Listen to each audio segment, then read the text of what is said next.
Hepinize merhabalar değerli izleyiciler. Canlı yayınımıza geçmeden önce Leyla ile Civan çok yakışıyor. Bu diziyi çok sevdik. Asla final yapmasın diyorsanız eğer yayınımızı beğenin, sayımızı görelim. Bu arada arkadaşlar kanalımıza abone olmayı unutmayın lütfen. Çok teşekkür ederim destekleriniz için. Bugün Leyla'nın 5. bölüm analiziyle sizlerle beraber olacağım yeniden. Bu hafta çok heyecanlı geçecek gibi duruyor arkadaşlar. Hepiniz tekrardan hoş geldiniz bu arada. Bu hafta çok heyecanlı geçecek. Bazı olaylar biraz daha aydınlanmaya başlayacak gibi duruyor. Leyla'nın bir an önce Civan'a gerçekleri açıklamasını bekliyoruz açıkçası. Civan'ın gerçekleri öğrendiğindeki tepkisini çok merak ediyorum ben. Bu bölüm Civan gerçekleri öğrenemeyecek yine maalesef ki.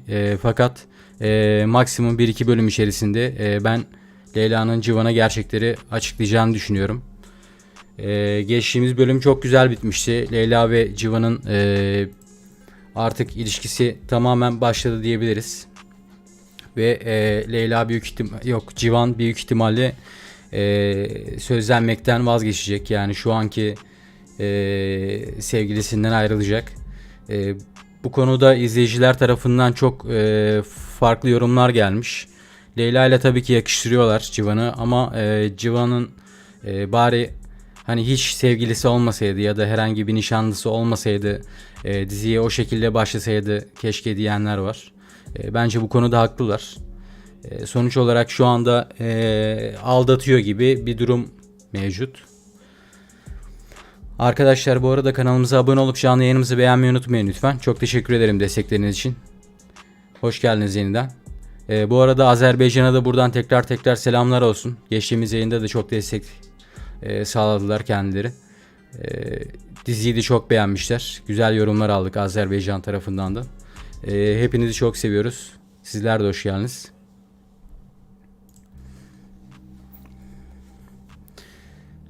Geçtiğimiz bölüm çok güzel bitti. İzleyicilerin çoğu Leyla ve Civan'ın zaten birlikte olmasını istiyorlardı. Ve geçtiğimiz bölümün sonunda en sonunda bu aşk alevlenmeye başladı. İzleyiciler son sahneyi çok beğenmişler. Ve bu bölümden itibaren ise çok daha farklı sahneler bizleri bekliyor olacaktır. Yani izleyicilerin istediği tarzda sahneler görmeye başlayacağız. Fakat şöyle bir durum var. Şu an için Nur, Civan ve Leyla'nın arasındaki ilişkiyi bilmiyor. Ve Civan'ın Leyla için bu ilişkiden vazgeçip sözlenmekten vazgeçip evlilikten vazgeçtiğini öğrendiğinde ise çok sinirlenecektir, kafayı yiyecektir diye düşünüyorum. Çünkü biliyorsunuz ki aslında Nur'un ayarladığı bir kız, şu an sözlü olduğu kız ve gerçekten çok zengin oldukları için yani iki ailenin gücünü bir araya getirmek için yapılmış bir evlilik gibi duruyor. Yani tamamen Nur'un planı üzerine kurulu bir evlilik.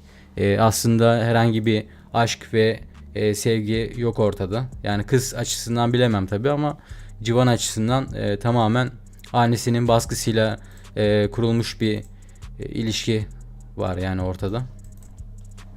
Hepiniz tekrardan hoş geldiniz bu arada arkadaşlar. Geçtiğimiz bölümü beğendiniz mi? Sizler neler düşünüyorsunuz? Dizinin konusu hakkında, senaryo hakkında neler düşünüyorsunuz? Fikirlerinizi merak ediyorum sizlerin de. Bu arada arkadaşlar kanalımıza abone olup canlı yayınımızı beğenmeyi unutmayın lütfen. Çok teşekkür ederim destekleriniz için. Körs hoş geldin, merhaba.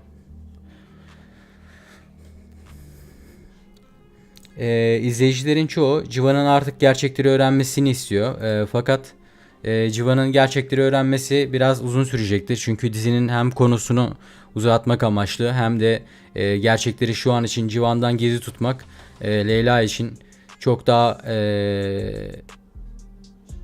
yani kendisini çok daha hissediyor şu anda Leyla. Rahat hissediyor gerçekleri söylemediği için.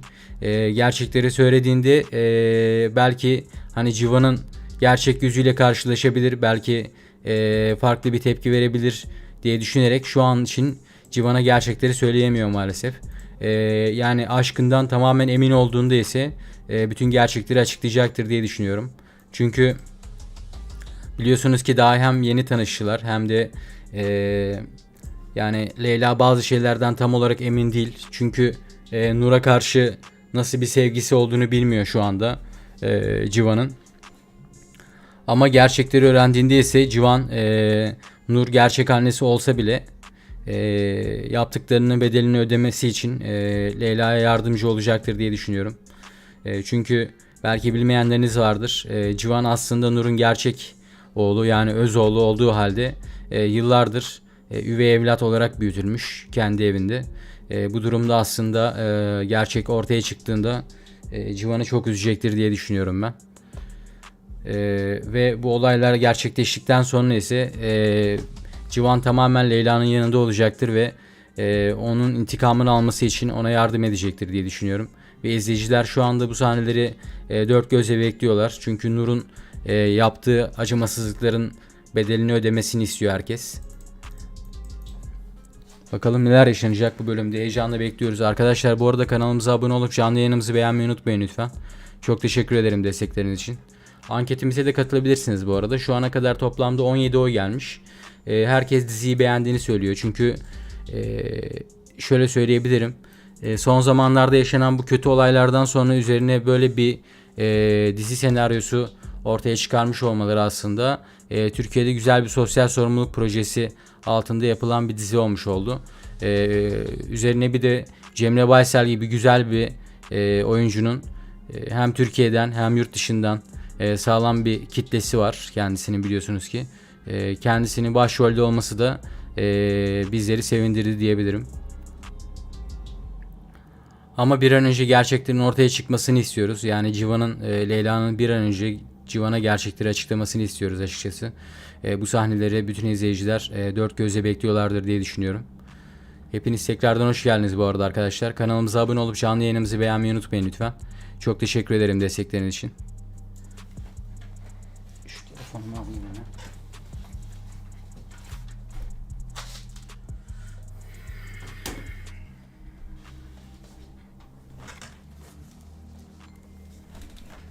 Sizler neler düşünüyorsunuz? Diziyi beğendiniz mi? Geçtiğimiz bölüm biliyorsunuz ki Leyla ve Civan en sonunda birbirlerine karşı olan aşklarını öpüşme sonrasında belirtmiş oldular. Yani belli etmiş oldular. İzleyicilerin çok hoşuna gidecek olan sahneler gerçekleşti geçtiğimiz hafta. Özellikle gazoz sahnesi. Leyla aslında Cino'nun çok kanına işleyecek hamleler yapıyor ve aslında bu aşk hiçbir şekilde kaçınılmaz olmuş oluyor bu durumda. Açıkçası bazı yorumlar okudum. Hani Civan'ın madem hani Leyla ile bu şekilde bir ilişkisi başlayacaktı. Dizi başlamadan hiçbir şekilde sevgilisi olmadan, yani sözlü olmadan başlasaydı diye çok fazla yorum gelmiş ve ben bu yorumları çok haklı buluyorum aslında.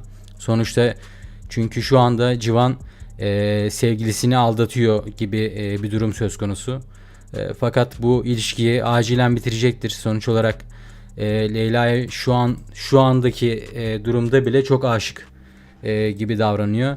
Eğer ki gerçekleri öğrendiğinde ise, yani Ela değil de aslında onun Leyla olduğunu öğrendiğinde ise çok şaşıracaktır ve gerçekten çok mutlu olacaktır diye düşünüyorum. Ve bu sahneleri izleyiciler de çok merak ediyordur diye düşünüyorum ben. Bu arada hepiniz tekrardan hoş geldiniz arkadaşlar. Kanalımıza abone olup canlı yayınımızı beğenmeyi unutmayın lütfen. Buradan tekrardan da Azerbaycan'a selamlar olsun. Çok seviyoruz kendilerini. Geçtiğimiz bölümde de çok destekçimiz oldular. Ve biliyorsunuz ki Türk dizilerini kendileri çok seviyorlar. Ve reytinglerde de aslında birinci sıralara çıkmamızın sebeplerinden birisi de budur. Geçtiğimiz hafta biliyorsunuz dizi yine reytinglerde birinci sıraya oturdu. Aslında böylesine güzel bir dizinin de reytinglerde birinci sıraya oturması bizim çok hoşumuza gitti diyebilirim yani. Açıkçası ben Cemre Baysel'i hem çok seviyorum, oyunculuğunu çok beğeniyorum. Hem de yıllardır kendisini takip ederim. Bütün dizi ve filmlerini izlemişimdir yani. Böylesine güzel bir senaryoda da başrol olarak yer alması bizleri çok mutlu etti diyebilirim açıkçası. Sizler neler düşünüyorsunuz dizi hakkında? Beğendiniz mi? Eğer ki gördüğünüz bir hata ya da beğenmediğiniz bir durum var mı? Civan ve Leyla'yı yakıştırıyor musunuz? Çünkü bazı izleyicilerin ben Civan yerine hani başka bir başrol erkek oyuncu olsun isterdim diye konuşmalar döndüğünü gördüm. O tarz yorumlar okudum. Ama bence şu anda gayet uyumlu bir çift oldular. Ve bu şekilde de izleyicilerin çok hoşuna gidecek sahneler ortaya çıkarmaya devam edeceklerdir diye düşünüyorum. Önümüzdeki bölümden itibaren de Leyla ve Civan'ın birlikte olduğu sahneler çok daha da artacaktır diye düşünüyorum ben. Özellikle Civan'ın gerçekleri öğrendiği sahneleri bütün izleyiciler çok merak ediyor. Ve gerçekleri ortaya çıktıktan sonra ise Civan Leyla'ya destek olacak. Yani Nur Hanım'a, annesine, her ne kadar annesi olduğunu öğrense bile, öz annesi olduğunu öğrenmiş olsa bile cezasını çekmesini, yani dizinin adında olduğu gibi hayat, aşk, adalet, yani adaletin yerini bulmasını isteyecektir diye düşünüyorum Cino'nun. Bakalım neler yaşanacak, heyecanla bekliyoruz. Hepiniz tekrardan hoş geldiniz bu arada arkadaşlar. Kanalımıza destek olmak için canlı yayınımızı beğenmeyi unutmayın lütfen. Abone de olursanız çok sevinirim. Selam, iyi yayınlar dilerim demişsiniz. Çok teşekkür ederim Cengiz Bey, hoş geldiniz. Sizler neler düşünüyorsunuz? Senaryoyu beğendiniz mi? Geçtiğimiz bölümün son sahnesi izleyiciler tarafından çok beğenilmiş çünkü bayağı haber konusu oldu. Yani izleyicilerin çoğu şu anda diziyi çok beğenerek izliyorlar ve bu şekilde de devam etmesini istiyoruz açıkçası. Uzun süre devam etmesini istiyoruz. Yani erken final yapan diziler oluyor çünkü biliyorsunuz ki 3-5 bölüm oynatıp final yapan diziler oluyor. Fakat bu dizinin öyle olacağını ben hiç sanmıyorum çünkü hem başrolde Cemre Baysel gibi güzel bir oyuncu var. Onun haricinde dizinin senaryosu mükemmel yazılmış. Onu da geçtim. Şöyle de bir durum var. Dizinin senaryosu çok güzel. Başroller mükemmel. Onun haricinde zaten dizi şu anda reytinglerde birinci sırada. Son 3 haftadır reytinglerde hem Türkiye'de hem AB tarafında birinci sıraya çıkıyor. Ve bu şekilde devam etmesini istiyoruz açıkçası. Ne zaman başlıyor? Şu anda yeni bölüm yayınlanıyor.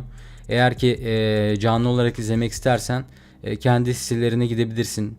Kendi ana sitesine ulaşarak canlı izleyebilirsin ya da televizyondan ulaşabilirsiniz. Başka türlü şu anda bir önerim yok size açıkçası. Hoş geldiniz bu arada.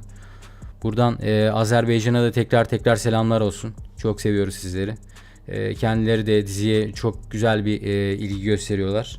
Hem diziyi çok beğenmişler. Onun haricinde biliyorsunuz ki Türkiye'de yayınlanan çoğu diziyi Azerbaycanlı kardeşlerimiz de çok seviyorlar ve reytinglerde de aslında artışların sağlanmasının bir sebebi de Azeri kardeşlerimizin de bu dizileri izliyor olmasıdır. Hem dizileri izledikleri için hem de her zaman bizlerimizin ne denir? Bizim yanımızda bulundukları için çok teşekkür ediyoruz. Sizleri çok seviyoruz diyorum. Nur hakkında neler düşünüyorsunuz? Özellikle Nur'a çok kötü yorumlar gelmiş. Yani tabii ki bu her ne kadar dizi senaryosu olmuş olsa da Nur gerçek hayatta böyle bir insan olmamış olsa da maalesef ki gerçek hayatta bu karakterde insanlar mevcut ve şu anda Nur bu karakteri gerçekten çok iyi canlandırıyor. Yani kötü karakteri daha iyi canlandırabilen bir kişi daha olamazdı herhalde. Gerçekten mükemmel canlandırıyor şu anda. Maalesef ki gerçek hayatta da bu tarz insanlar mevcut. Ve insanların bu dizinin senaryosu aslında tamamen insanları bir nebze de olsa bilinçlendirmek amaçlı yapılmış durumda. Biliyorsunuz ki senaryo yurt dışından uyarlama.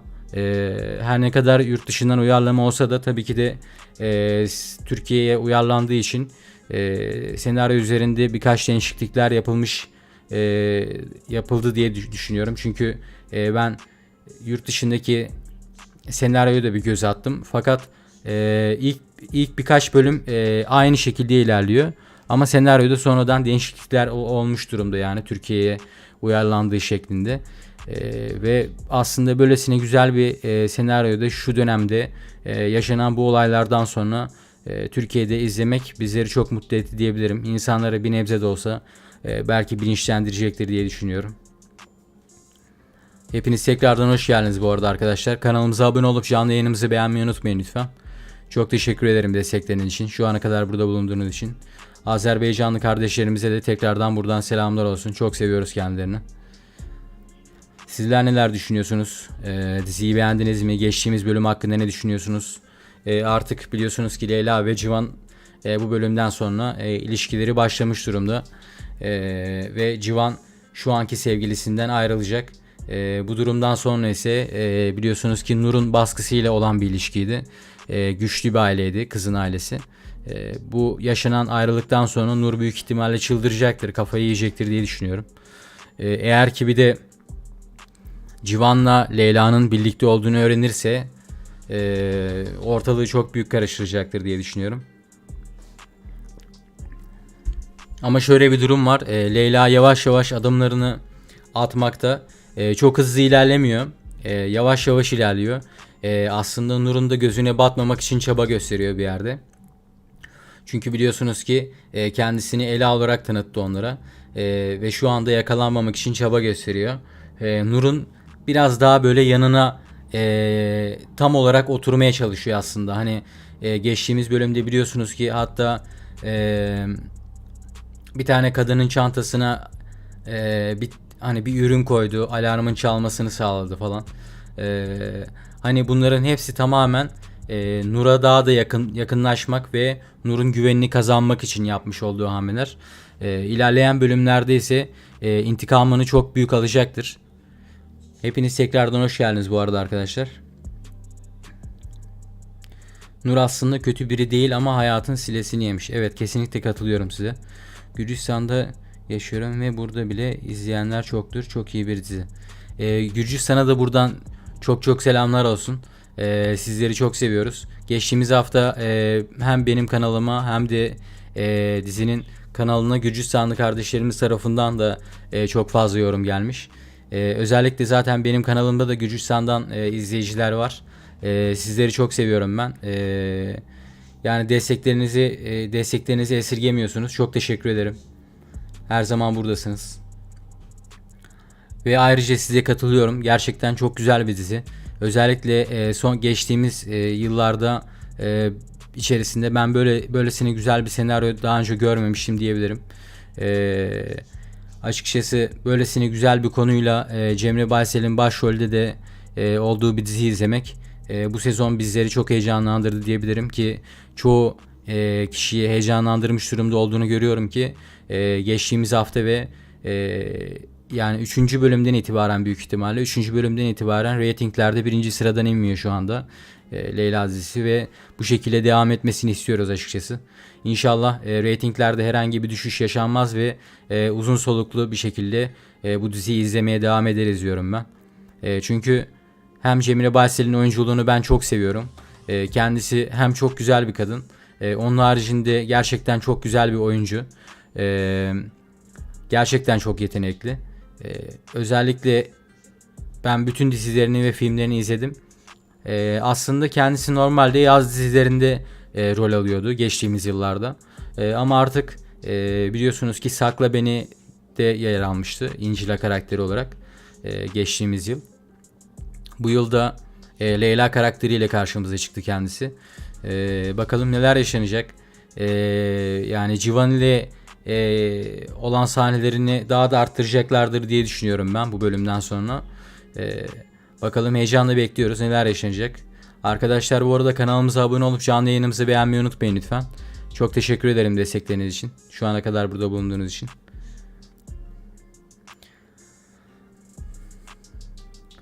Bu arada Nur aslında kötü biri değil ama hayatın silesini yemiş demişsiniz ama aslında Nur kötü birisi değil olarak görüyor olan bir kitle var. Ama maalesef ki tamam, Nur kötülükten çıkmış olabilir. Kötü bir yerden de çıkmış olabilir. Ama maalesef ki Nur kötülükten beslenen bir kadın. Yani özünde kötülük olan bir insan kötülükten beslenmez. Özünde iyilik olan bir insan kötülükten beslenmez. Ama Nur'un özünde kötülük var ve aslında Nur kötü bir insan değil demişsiniz ama Nur aslında gerçekten kötü bir insan. Maalesef ki böyle insanlar gerçek hayatta da mevcut. Her ne kadar şu anda dizi karakterini canlandırıyor olsa da Nur'a gerçekten çok ağır yorumlar gelmiş. Geçtiğimiz haftaki bölümden yorumlara ben dikkatli baktım özellikle. Nur'a ciddi anlamda çok kötü yorumlar geliyor. Her ne kadar dizi karakteri olsa da maalesef ki bu tarz insanlar gerçek hayatta da mevcut. Ki en son zamanda yaşanan bu olaylardan sonra ise tekrar da bahsedip bu olaylardan canınızı da sıkmak istemem açıkçası. Ama yaşanan bu son olaylardan sonra aslında böylesine güzel bir sosyal sorumluluk projesi altında yapılan bir dizinin şu anda Türk televizyonlarında vizyona girmiş olması aslında bizleri çok mutlu etti diyebilirim. Çünkü yani her ne kadar bir dizi senaryosu olmuş olsa da belki de bir nebze de olsa insanları birazcık da olsa bilinçlendirmek amacıyla yapılan bir dizi şu anda bu. İnşallah insanlar biraz daha yani bilinçlenir diyorum. Havada aşk kokusu var demişsiniz. Kesinlikle katılıyorum. Yani geçtiğimiz bölümün son sahnesi zaten özellikle harika bitmişti. Ve izleyicilerin çok hoşuna gidecek sahneler ortaya çıktı. Ve bu bölümden sonra da özellikle Civan ve Leyla'yı çok fazla bir arada göreceğiz. Şöyle de bir durum var. Civan biliyorsunuz ki aslında şu anda Civan'ın bir sevgilisi var ve evlenmek üzereydi kendisi. Ama Leyla tamamen aklını karıştırmış durumda ve şu anki sevgilisinden ayrılacaktır diye düşünüyorum ben. Nur da bu olayı duyduğunda kafayı yiyecektir. Çünkü biliyorsunuz ki Nur'un baskısıyla olan bir ilişkiydi bu. Ve aileleri birleştirip yani servet avcılığından başka bir şey değildi aslında Nur'un düşüncesi. Fakat bu olay gerçekleşmeyecektir. Çünkü şu anda Cino daha Leyla olduğunu bilmeden Ela'ya aşık olmaya başlamış durumda. Bir de Leyla olduğunu öğrendiğinde ki verdiği tepkiyi ben çok merak ediyorum açıkçası. Çünkü şu anda daha Leyla olduğunu bile öğrenememiş durumda. Ve kendisi aşık olmaya başladı bile. Yani şu anda Leyla'ya tutulmaya başladı diyebilirim.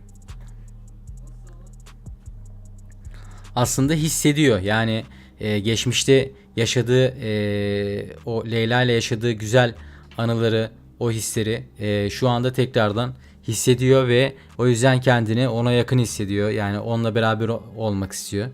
Ve izleyicilerin istediği gibi aslında bu bölümden sonra Leyla ile Cino'yu çok daha fazla bir arada görmeye başlayacağız. Ve herkesin de bu sahneler hoşuna gidecektir diye düşünüyorum. Arkadaşlar bu arada kanalımıza abone olup canlı yayınımızı beğenmeyi unutmayın lütfen. Çok teşekkür ederim destekleriniz için. Şu ana kadar burada bulunduğunuz için. Yani dizinin adında da olduğu gibi aslında hayat, aşk, adalet. Leyla biliyorsunuz ki hayatı yaşadı. Yani küçük daha minnacıkken hayatın içine atıldı ve bir sürü acı çekti. Şu anki yaşına kadar. Aslında hayatı bir yerde öğrenmiş oldu. Şu anda aşk yaşanıyor. Yani dizinin senaryosunun ilerleyebileceği kısımlardan bahsediyorum ben size. Yani genel finale kadar olabilecek bir analizden bahsedeyim. Şu anda aşk yaşanıyor ve Cino ile Leyla'nın efsanevi aşkını izlemeye başladık geçtiğimiz bölümden itibaren. Bu sahneler çok daha fazla artacaktır diye düşünüyorum bu bölümden itibaren. Ve en son olarak da adaletin yerini bulduğunu göreceğiz. Bu da şu şekilde gerçekleşecek arkadaşlar. Leyla Cino'ya gerçekleri anlatacak. Cino da aslında Nur'un gerçek annesi olduğunu ve Ela'nın Leyla olduğunu öğrendiğinde ise Leyla'nın Nur'dan ve Mali'den intikamını alması için ona tam destek verecektir. Ve adaletin yerini bulması için elindeki bütün imkanları kullanacaktır diye düşünüyorum ben. Her ne kadar öz annesi olmuş olsa da adaletin yerini bulmasını isteyecektir. Çünkü kendimi onun yerine koyuyorum. Yani yıllardır öz annesinin yanında üvey evlat olarak büyümüş bir çocuktan bahsediyoruz. Bu da aslında psikolojik olarak çok büyük bir sıkıntı yaratacaktır diye düşünüyorum ben Cino'ya. Yani bu 3 olay da gerçekleştikten sonra ise dizimiz final yapacaktır diye düşünüyorum. Çünkü gerçi final yapmayabilir çünkü dizinin reytingleri şu anda gayet iyi ilerliyor ve Diziye açıkçası daha da fazla yeni karakterler katılacaktır diye düşünüyorum ben. Hatta güzel, daha da farklı oyuncular katılacak. Yani isim yapmış birkaç oyuncu daha girecektir diye düşünüyorum diziye. Hemen olmasa da en azından şöyle bir 10. 15. bölümden sonra yeni karakterler katarak dizinin senaryosunu bir tık daha uzatmaya çabalayacaklardır diye düşünüyorum. Ki izleyicilerin de bu konu hoşuna gidecektir. Çünkü biliyorsunuz ki dizinin final yapmasını ve bitmesini istemiyorlar. Uzun süre devam etmesini istiyor herkes. Çoğu kişi şu ana kadar çok iyi yorumlar yapmış durumda ve dizinin asla bitmesini istemiyor çoğu izleyicimiz. Arkadaşlar, bu arada kanalımıza abone olup canlı yayınımızı beğenmeyi unutmayın lütfen. Çok teşekkür ederim destekleriniz için. Şu ana kadar burada bulunduğunuz için. Sizler neler düşünüyorsunuz? Diziyi beğendiniz mi? Senaryosu hakkında ne düşünüyorsunuz? Özellikle minik Leyla hakkında ne düşünüyorsunuz? Leyla'yı canlandıran küçük kız hakkında ne düşünüyorsunuz? Çünkü kendisi çok büyük bir haber konusu oldu. Yani o yaştaki kızın böylesine büyük, güzel bir yeteneğe sahip olmuş olması bütün izleyicilerin dikkatini çekmiş durumda açıkçası. Ve kendisinin önünün ben çok açık olduğunu düşünüyorum. Böylesine güzel bir yeteneğin bu yaşta şu anda ekranlarda olması aslında bizleri bir yerde mutlu ediyor. Ülkemizde böylesine güzel yetenekler olması bizleri çok mutlu ediyor. Özellikle Cemre Baysel'in ufaklık halini canlandırması, yani Leyla karakterinin ufaklık halini canlandırması onun önünü açacaktır diye düşünüyorum ki zaten kendisi çok yetenekli bir oyuncu şu anda bu yaşta olmasına rağmen. İlerleyen yaşlarında da bence onu başrol olarak görmeye başlayacağız diye düşünüyorum. Hayır, yapmaz, düşmanlıklar çoğalacak. Aynen. Size katılıyorum. Final yapacağını düşünmüyorum. En az şöyle bir 30 ila 40 bölüm izleyeceğimizi düşünüyorum. Düşmanlıklar çoğalacak demeniz gibi. Yeni karakterler de katılacaktır. Merhaba ne zaman başlayacak? Kırgızistan'dan izliyorum. Şu an bizde saat 12, 11 oldu. Sabırsızlıkla bekliyorum. Buradan Kırgızistan'a çok selamlar olsun. Teşekkür ederiz destekleriniz için. Aslında şu anda yeni bölüm başladı. Fakat şöyle yapmanız gerekiyor. Kendi ana sitesine girin. Oradan canlı olarak izleyebilirsiniz. Ama şu anda ya televizyondan izleyebilirsiniz ya da kendi ana sitesine ulaşarak izleyebilirsiniz. Buradan tekrardan Kırgızistan'a da selamlar olsun. Çok seviyoruz sizleri. Azerbaycanlı kardeşlerimize de çok selamlar olsun. Kendileri Azerbaycanlı kardeşlerimiz diziyi çok beğenmişler. Geçtiğimiz hafta Azeri dostlarımdan çok fazla mesaj aldım. Kendilerini çok seviyorum. Çok da teşekkür ederim destekleriniz için. Arkadaşlar, bu arada kanalımıza abone olup canlı yayınımızı beğenmeyi unutmayın lütfen. Sizler neler düşünüyorsunuz dizinin hakkında, dizinin senaryosu hakkında, başrol oyuncuları beğendiniz mi? Cemre Baysel'in oyunculuğu hakkında ne düşünüyorsunuz? Dizinin ömrünün ne kadar olacağını düşünüyorsunuz açıkçası? Uzun sürecek mi? Şu an için dizinin reytingleri gerçekten mükemmel ilerliyor. Yani yapımcıların çok hoşuna gidiyordur diye düşünüyorum ben. Çünkü son 3 haftadır reytinglerde 1. sırada yer alıyor dizimiz. Ve bu şekilde devam etmesini istiyoruz açıkçası. Çünkü böylesine güzel bir sosyal sorumluluk projesi altında yapılan dizinin uzun süre devam etmesini isterim ben. Onun haricinde bir de Cemre Baysel gibi güzel bir oyuncunun da başrolde olması özellikle izleyicilerin çok hoşuna gitmiştir diye düşünüyorum. Ki zaten reytinglerinde neden bu kadar yüksek olduğunu bize açıklıyor bu konu. Hepiniz tekrardan hoş geldiniz bu arada arkadaşlar. Kanalımıza abone olup canlı yayınımızı beğenmeyi unutmayın lütfen. Çok teşekkür ederim destekleriniz için.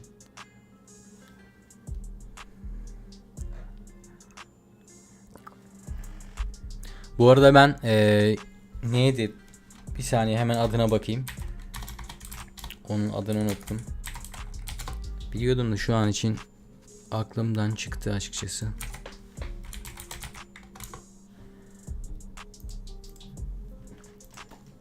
Hepiniz hoş geldiniz.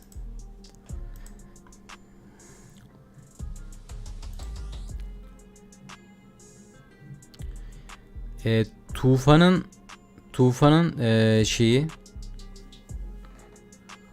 Tufan'ın eski sevgilisinden bahsedeceğim ama onun adı neydi ya? Bak şu an aklımdan tamamen çıktı. Neyse, Tufan'ın yani eski sevgilisi Nur'un aslında Tufan'ı elinden aldığı kadından bahsediyorum. Aslında onların ikisinin arasında bir düşmanlık söz konusu ve e, Leyla Nur'dan intikamını alırken ondan da yardım alacaktır diye düşünüyorum. Çünkü geçtiğimiz bölümde bunların ikisinin arasında olan bir düşmanlığı sezmiş durumda. Hatta Leyla'nın Nur'dan ve Mali'den intikamını alırken o kadını da yani Tufan'ın eski sevgilisini de bu işin içine sokacağını düşünüyorum. Ki kendisinin de bence Nur'dan intikamını almak istediğini düşünüyorum. Böylesi daha güzel olacaktır. Özellikle Nur ve Mali'nin cezasını çektiği yani adaletin yerini bulduğu sahneleri sabırsızlıkla bekliyorum diyebilirim. Arkadaşlar bu arada kanalımıza abone olup canlı yayınımızı beğenmeyi unutmayın lütfen. Çok teşekkür ederim destekleriniz için.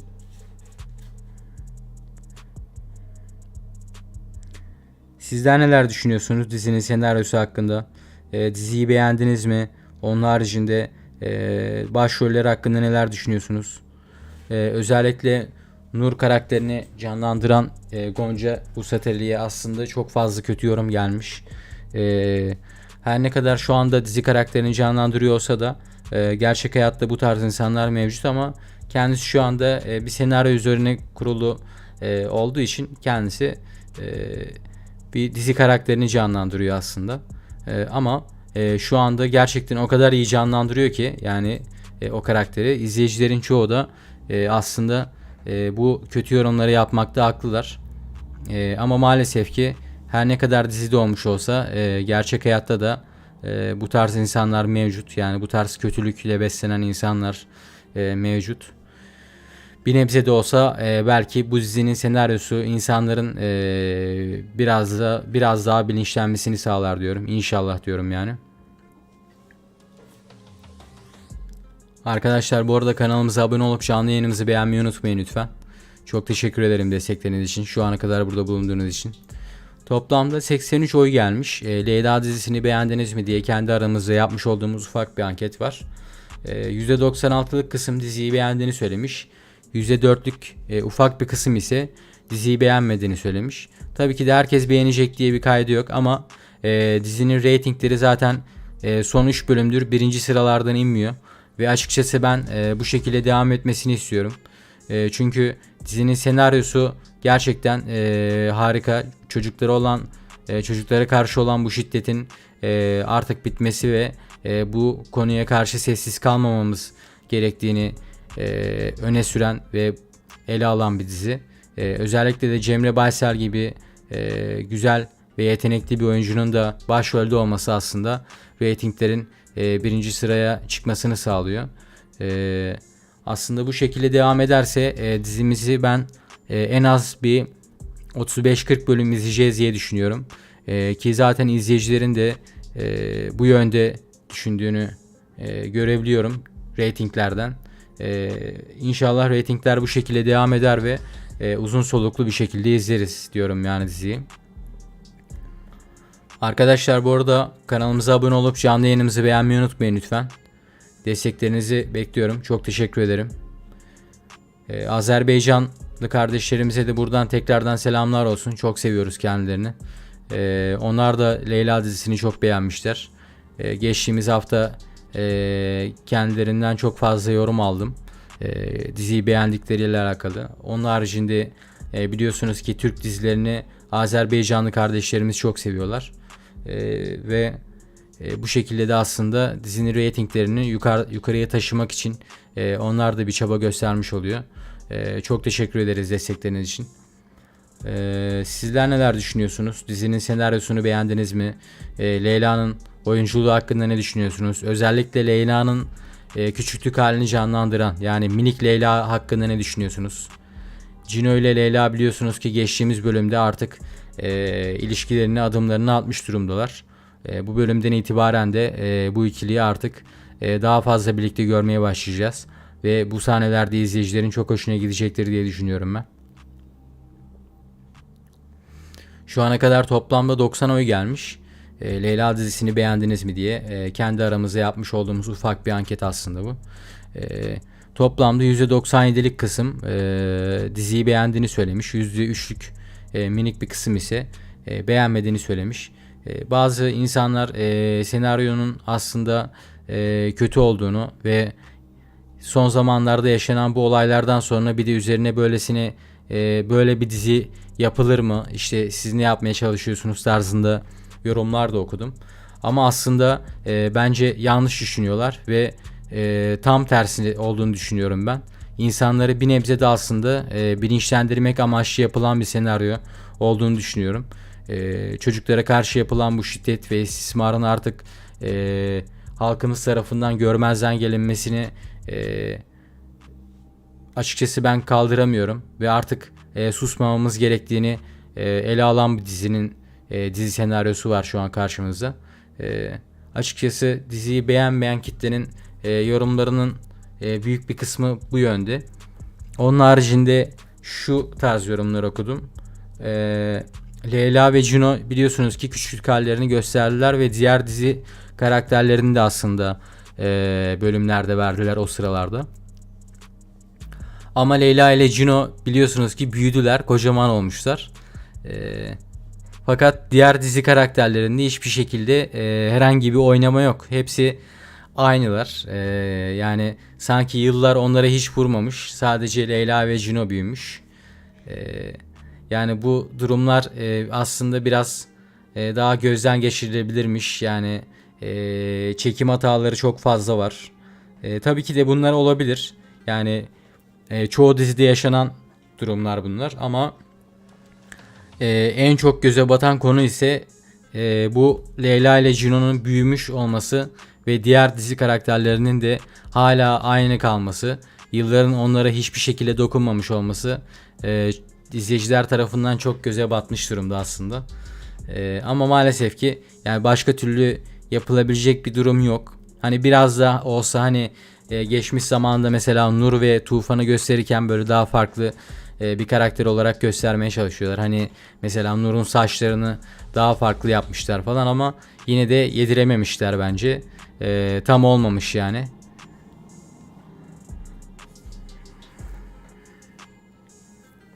Arkadaşlar bu arada kanalımıza abone olup canlı yayınımızı beğenmeyi unutmayın lütfen.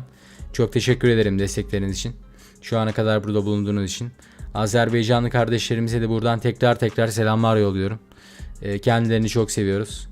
Biliyorsunuz ki Azeri kardeşlerimiz de Türk dizilerini çok severek izliyorlar. Ve Leyla dizisine de çok büyük bir ilgi gelmiş Azerbaycanlı kardeşlerimiz tarafından. Aslında reytinglerde de birinci sıraya çıkmasına destek olmuş oluyorlar. Ve böylesine güzel bir senaryonun da ben reytinglerde birinci sıradan inmesini istemem. İnsanların aslında bir tık daha bilinçlenmesi için tekrar gözlerine sokmak için yapılmış bir senaryo olduğunu düşünüyorum. İnşallah bir nebze de olsa insanlar bilinçlenir ve artık bazı şeyleri görmezden gelmeyi bırakırlar diyorum. Toplamda 96 oy gelmiş. Leyla dizisini beğendiniz mi diye kendi aramızda öyle ufak bir anket açtık. %97'lik kısım beğendiğini söylemiş. %3'lük ufak bir kısım ise beğenmediğini söylemiş diziyi.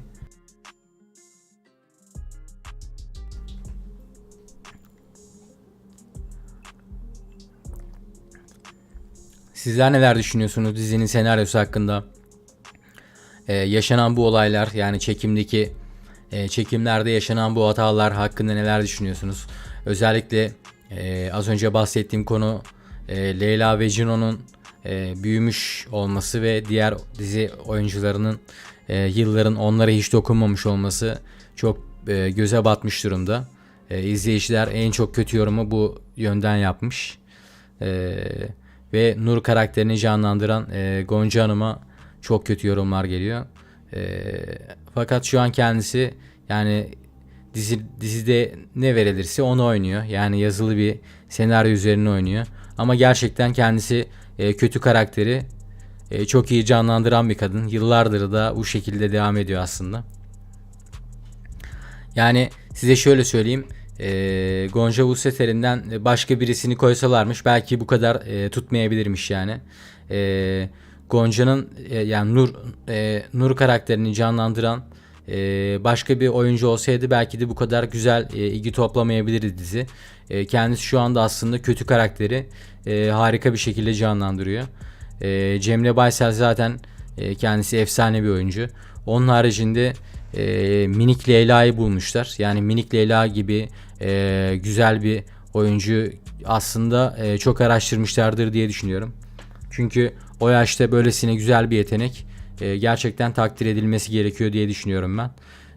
Kendisinin yaşı daha çok küçük ve böylesine güzel bir yeteneğe sahip. İlerleyen, hatta şu an fotoğrafta da kendisi var. İlerleyen yaşlarında da bence bu Minik Leyla'yı biz ekranlarda görmeye devam edeceğiz diye düşünüyorum. Hatta büyüdüğünde ise Cemre Baysel gibi başrol bir oyuncu olabilecek yeteneğe sahip diyebilirim kendisi için. Şu anda da aslında Cemre Baysel'in ufaklık halini canlandırıyor olmuş olması onun önünü çok açıyor.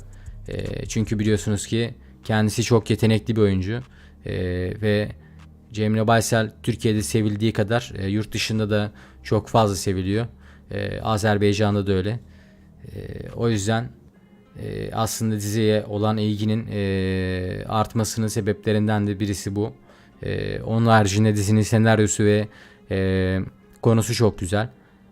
Belki bilmeyenleriniz vardır. Aslında dizinin senaryosu yurt dışından uyarlama.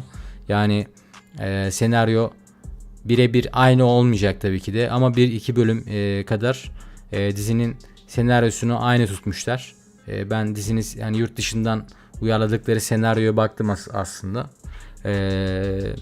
Birkaç bölümü aynı tutmuşlar ama son 2-3 bölümde büyük değişiklikler olmuş.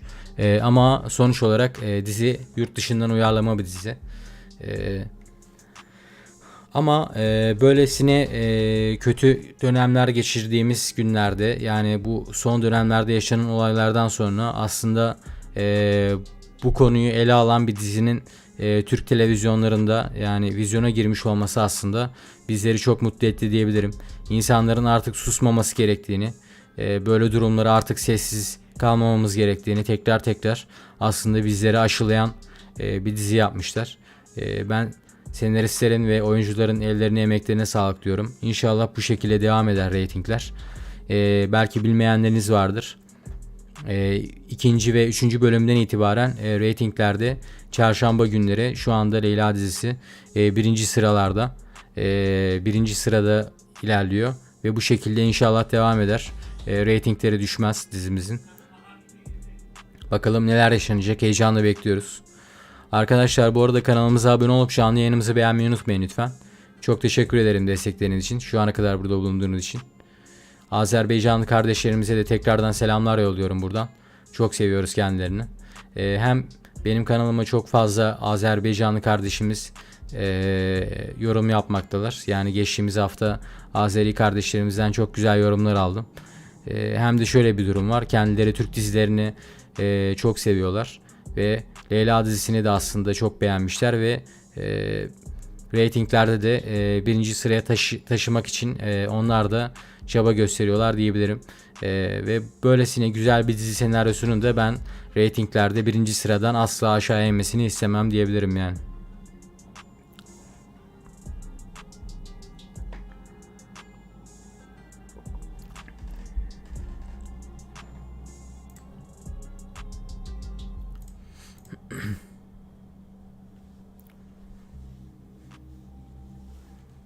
Hepiniz tekrardan hoş geldiniz bu arada. Arkadaşlar kanalımıza abone olmayı unutmayın lütfen. Çok teşekkür ederim destekleriniz için. Sizler neler düşünüyorsunuz? Diziyi beğendiniz mi? Başroller hakkında neler düşünüyorsunuz? Toplamda 107 oy gelmiş. 107 oyun %96'lık kısmı diziyi beğendiğini söylemiş. %4'lük ufak bir kısım ise diziyi beğenmediğini söylemiş. Tabii ki herkes beğenecek diye bir şey yok ama diziyi beğenmeyen kitlenin ben neden beğenmediğini analiz edebiliyorum şu anda. Sebebi şudur büyük ihtimalle. Yani böylesine hani son dönemlerde yaşanan bu olaylardan sonra bir de üzerine böyle bir dizi mi yaptığınız tarzında yorumlar okudum. Ama bence yanlış düşünüyorlar. Yaşanan bu son olaylardan sonra aslında böylesine güzel bir senaryoyla karşımıza çıkmış olmaları insanlara bir nebze de olsa bilinçlendirmek amaçlı yapılmış olması gerekiyor. Ve bir nebze de artık insanların ben bilinçleneceğini düşünüyorum. Bu tarz konulara sessiz kalmayacaklarını düşünüyorum. Bu sebepten dolayı diziyi beğenmemiş olabilirler. Diğer düşüncem ise şudur. Dizideki Leyla ve Cino karakterinin ufaklık halleri ve şu anki halleri, büyümüş halleriyle dizideki diğer karakterlerin birbirleriyle olan yıllar sonraki muhabbetinden dolayı beğenmemiş olabilirler. Yani Leyla ve Cino büyüdüler ama dizideki diğer oyuncuların hepsi aynı duruyorlar. Yani sanki yıllar onlara hiç dokunmamış gibi bir durum var. Hatta Murat abinin söylediği gibi Murat Soner'i tanıyanlar vardır illaki. Murat Soner de bahsetmiş bu konudan. Yani yıllar hiç mi ellemedi size gençlik iksiri mi içtiniz diye bir yorumu vardı kendisinin. Ya bu konuda aslında bütün izleyiciler haklı. Murat abiye de burada hak veriyorum. Çünkü sanki gençlik iksiri içmişler gibi. Sadece Leyla ve Cino yaşlanmışlar ve diğer dizi karakterlerinde hiçbir şekilde değişme yok. Aslında bu durum izleyicilerin gözüne batmıştır diye düşünüyorum ben bir tık. Ama açıkçası ele alınması gereken asıl konu bu değil bence. Zaten dizinin senaryosu belli. Adında da olduğu gibi aşk, Leyla, hayat, aşk, adalet. Yani şu anda Leyla hayatı yaşadı. Yani küçüklüğünden beri hayatın acısını, yani hayatta bir sürü zorluk çekti ve hayatı öğrendi aslında. Şu anda efsane bir şef olarak karşımıza çıktı. Şu anda ise izleyicilerin istediği gibi Leyla karakteri Cino ile, yani çocukluk aşkıyla bir araya geldiler. Bu sahneler ise izleyicilerin çok hoşuna gidecektir diye düşünüyorum. Çünkü biliyorsunuz ki geçtiğimiz bölümün sonunda bu aşk alevlendi en sonunda. Ve son sahnedeki yaşanan olaylar izleyicilerin çok hoşuna gitmiş diye gördüm ben. Biliyorsunuz ki artık bu bölümden sonra Cino ile Leyla'nın birlikte olduğu sahneleri daha fazla izlemeye başlayacağız. Ve bu sahneler bizlerin çok hoşuna gidecektir diye düşünüyorum. Sizler neler düşünüyorsunuz? Özellikle minik Leyla hakkında ne düşünüyorsunuz? O yaştaki çocuğun böylesine güzel bir yeteneğe sahip olması. Onun haricinde dizinin senaryosunu beğendiniz mi? Civan ile Leyla'ya yakıştırıyor musunuz? Bazı izleyici kitlelere, çünkü Civan yerine başka bir başrol olabilir miydi? Hani daha güzel bir başrol, erkek başrol koyulabilir miydi diye yorumlar gelmiş. Ama ben öyle düşünmüyorum açıkçası. İkisini çok uyumlu olduğunu düşünüyorum ve Civan'la Leyla'nın bir an önce birlikte olduğu sahneleri daha fazla izlemek istiyorum diyebilirim. Çünkü geçtiğimiz bölümde artık bu aşk alevlendi ve bu bölümden itibaren izleyicilerin istediği gibi inşallah bu aşk dolu sahneleri daha fazla izleyeceğiz diye düşünüyorum. Hepiniz tekrardan hoş geldiniz bu arada arkadaşlar. Kanalımıza abone olup canlı yayınımızı beğenmeyi unutmayın lütfen. Çok teşekkür ederim destekleriniz için. Anketimize de katılabilirsiniz bu arada. Toplamda 115 oy gelmiş. Leyla dizisini beğendiniz mi diye kendi aramızda ufak bir anket yaptık. Toplamda 115 oydan %97'lik kısım diziyi beğendiğini söylemiş. %3'lük ufak bir kısım ise diziyi beğenmemiş. Tabii ki de herkes beğenecek diye bir kaydı yok. Ama dizinin reytingleri zaten son 3 haftadır birinci sıradan inmiyor.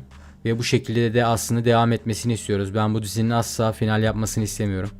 Çok uzun süre devam etmesini istiyorum açıkçası. Hem dizinin senaryosu çok güzel, hem de başrol oyuncular mükemmel. Özellikle Cemre Baysel'e ben zaten hayranım kendisini. Bütün dizi ve filmlerini izledim. Sadece Türkiye'den değil, yurt dışından da çok fazla seviliyor kendisi. Açıkçası bu yüzden Cemre Baysel'i ekranlarda daha fazla görmek isterim diyebilirim yani. Hem kendi hayranlığımdan dolayı hem de böylesine güzel bir dizi senaryosuyla kendisini tekrardan ekranlarda görmek benim çok hoşuma gitti diyebilirim. Özellikle zaten geçtiğimiz sezon biliyorsunuz ki Sakla Beni de İncila karakterini canlandırmıştı.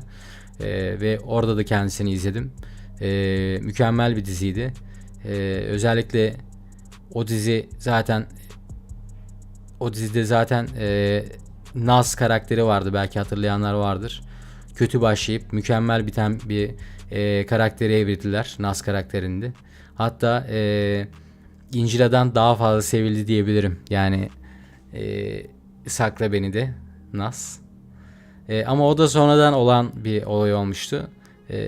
Maalesef ki yani bu Mete'nin aldatma muhabbetleri falan. Şimdi tabi dizi Leyla dizisini analiz ediyoruz ama oraya da çok fazla girmek istemiyorum.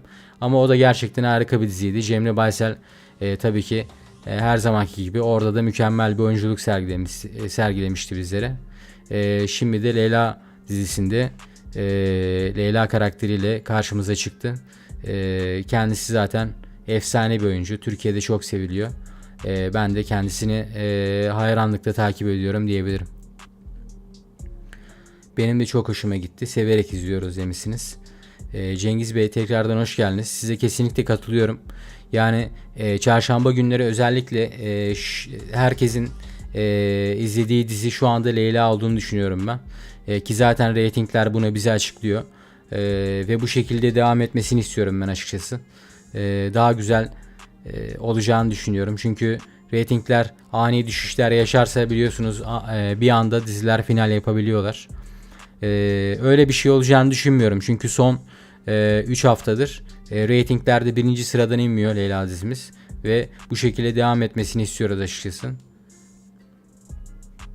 Hepiniz tekrardan hoş geldiniz bu arada arkadaşlar. Kanalımıza abone olup canlı yayınımızı beğenmeyi unutmayın lütfen. Çok teşekkür ederim destekleriniz için.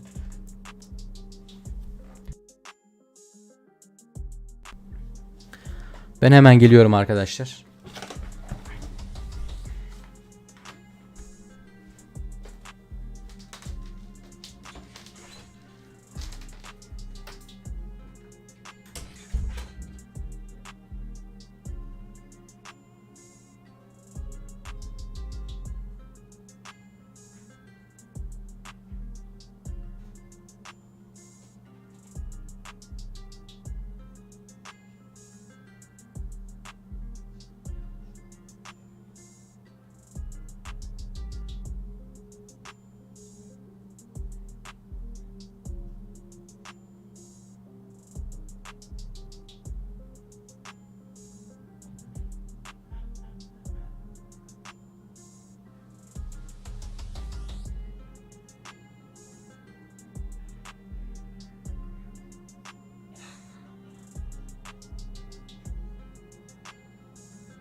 Arkadaşlar hepiniz tekrardan hoş geldiniz.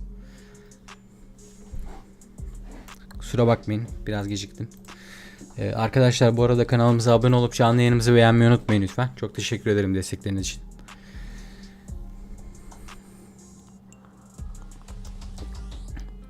Bu bölümde Cino gerçekleri öğrenecek mi diye soranlar olmuş. Cino maalesef ki bu bölümde de gerçekleri öğrenemeyecek maalesef. Ama ben birkaç bölüm içerisinde Cino'nun gerçekleri öğreneceğini düşünüyorum. Özellikle de şu sahneyi çok merak ediyorum açıkçası. Cino'nun aslında Nur'un gerçek oğlu olduğunu öğrendiğindeki tepkisi ne olacak? İzleyicilerin çoğu bu sahneyi çok merak ediyorlar. Yani düşünsenize, gerçek annesinin yanında, yani öz annesinin yanında yıllardır üvey evlat olarak büyütülmüş kendisi. Bu aslında gerçekleri öğrendiğinde ona çok büyük bir acı verecektir diye düşünüyorum. Ve Leyla'ya destek verip Nur ve Mali'den intikamını almasını sağlayacaktır diye düşünüyorum ben Civan'ın. Bu konuda her ne kadar öz annesi olsa da adaletin yerini bulmasını isteyecektir diye düşünüyorum. Hepiniz tekrardan hoş geldiniz bu arada arkadaşlar. Kanalımıza destek olmak için abone olup canlı yayınımızı beğenmeyi unutmayın lütfen. Çok teşekkür ederim destekleriniz için. Azerbaycanlı kardeşlerimize de buradan tekrar selamlar yolluyorum. Çok seviyoruz kendilerini. Onlar da diziye çok büyük bir ilgi göstermiş durumdalar. Geçtiğimiz hafta Azerbaycanlı kardeşlerimizden de çok güzel yorumlar aldım. Hem dizinin reytinglerinde de güzel bir oynama sağlıyorlar kendileri. Böylesine güzel bir destek sağladıkları için. Biliyorsunuz ki Leyla dizisi son 3 haftadır reytinglerde 1. sırada ilerlemeye devam ediyor. Ve bu şekilde devam etmesini istiyoruz açıkçası. Çünkü böylesine güzel bir sosyal sorumluluk projesi altında yapılan dizinin uzun soluklu devam etmesini isterim ben. Biliyorsunuz ne kadar saçma senaryolar gördük. Geçtiğimiz yıllarda ve bu yıl içinde yapılan bir sürü kötü senaryo gördük. Ve böylesine güzel bir senaryonun da erken finale gitmesini asla istemem. Bazı durumlarda tabi reytinglerde ani düşüşler yaşayan diziler bir anda final kararı alabiliyorlar.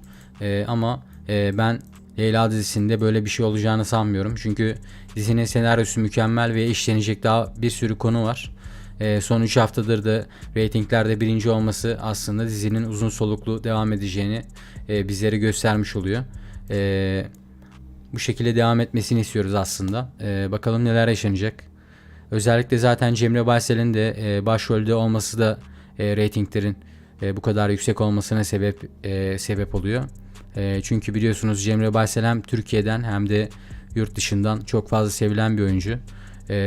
Yabancı takipçi kitlesi de çok büyük bir oyuncu kendisi. Böylesine güzel bir karakteri de böylesine güzel bir dizi senaryosunda başrol olarak görmek bizleri çok mutlu etti diyebilirim aslında. Sizler neler düşünüyorsunuz? Dizinin senaryosunu beğendiniz mi? Senaryo hakkında zaten çok güzel yorumlar aldı aslında dizinin 1. bölümünden itibaren. Çok büyük bir haber konusu oldu. Aslında Leyla'nın ufaklık halini canlandıran kız çok sevildi ve ilk bölümden itibaren güzel bir kitle topladı diyebilirim diziye. Çünkü o yaşta böylesine güzel bir yetenek Türk halkını ve Azerbaycanlı kardeşlerimizi çok etkilemiş durumda. Ve diziye bağlamış durumda diyebilirim. Özellikle de zaten Cemre Baysel'in başrolde olmuş olması yani bu kızın, yani minik Leyla'nın önünün çok açık olduğunu gösteriyor bizlere. Ben kendisini ilerleyen yaşlarda, yani Cemre ablasının yaşlarına geldiğinde başrolde oynayacağını düşünüyorum.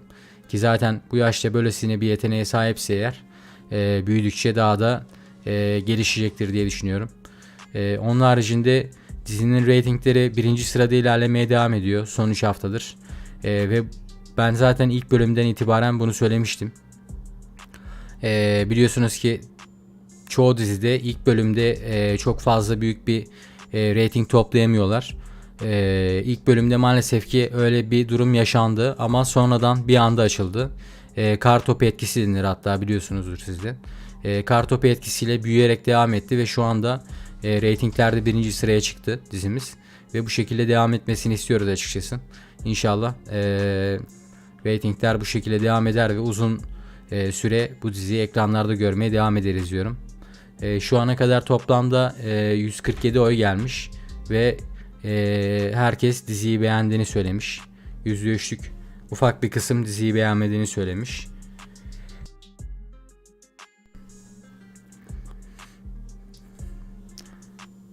Açıkçası ben dizinin senaryosunu çok beğendim. Son zamanlarda yaşanan bu kötü olaylardan sonra ise insanları bir nebze de olsa bilinçlendirecektir diye düşünüyorum.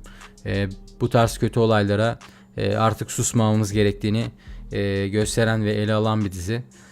İnşallah hak ettiği yerlerde devam eder. Reytinglerde birinci sıradan inmez diyorum. Uzun sürede devam etmesini istiyoruz açıkçası. Sizler neler düşünüyorsunuz? Diziyi beğendiniz mi? Nur karakterine özellikle Nur ve Mali'ye karşı olan çok büyük bir hater kitlesi var. Yani Nur ve özellikle Nur'a karşı çok kötü yorumlar geliyor.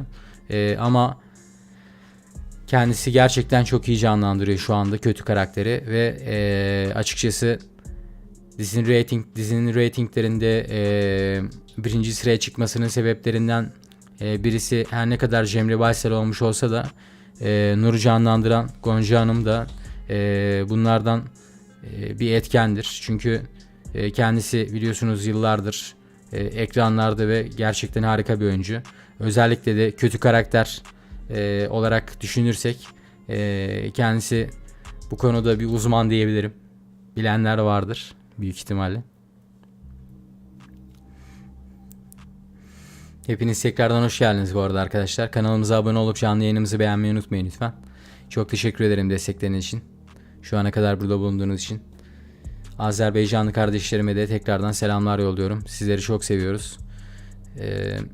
Onlar da diziyi çok beğenmişler. Geçtiğimiz hafta güzel yorumlar attılar bana.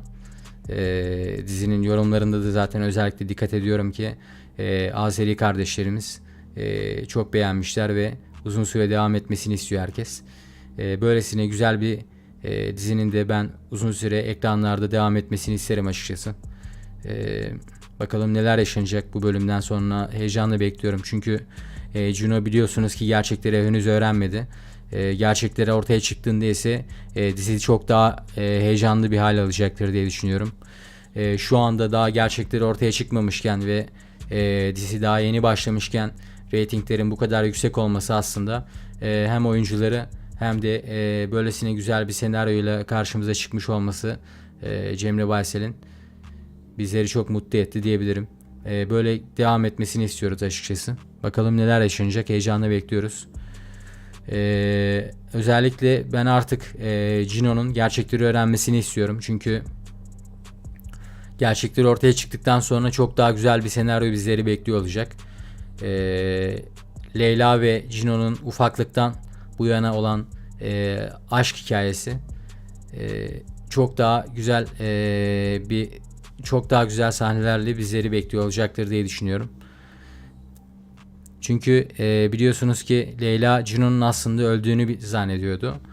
Cino zaten şu an Leyla'nın hala öldüğünü zannediyor ama Leyla aslında bütün gerçekleri biliyor. Hatta Nur'un da onun gerçek annesi olduğunu biliyor.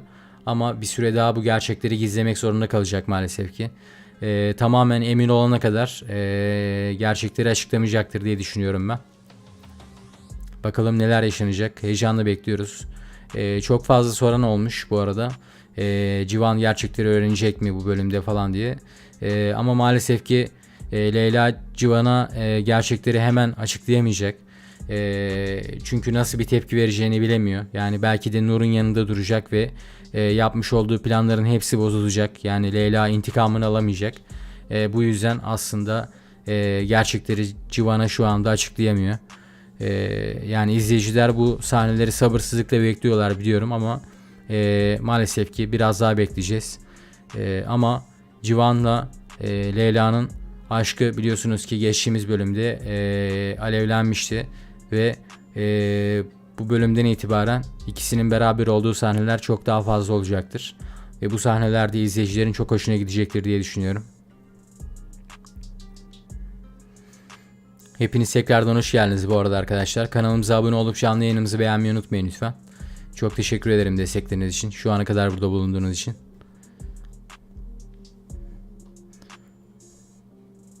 Sizler neler düşünüyorsunuz? Diziyi beğendiniz mi? Senaryo hakkında ne düşünüyorsunuz?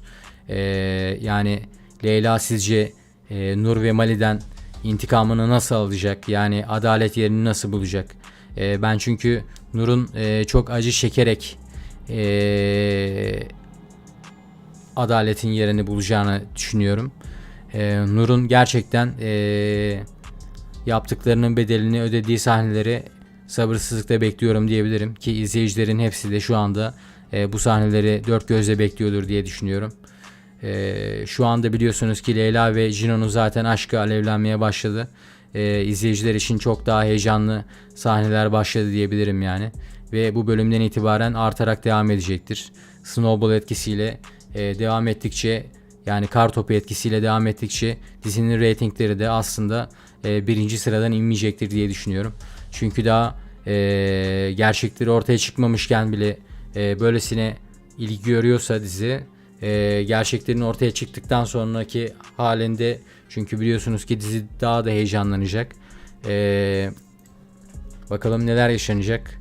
Heyecanla bekliyoruz. Hepiniz tekrardan hoş geldiniz bu arada arkadaşlar. Kanalımıza abone olup canlı yayınımızı beğenmeyi unutmayın lütfen. Çok teşekkür ederim destekleriniz için. Şu ana kadar burada bulunduğunuz için.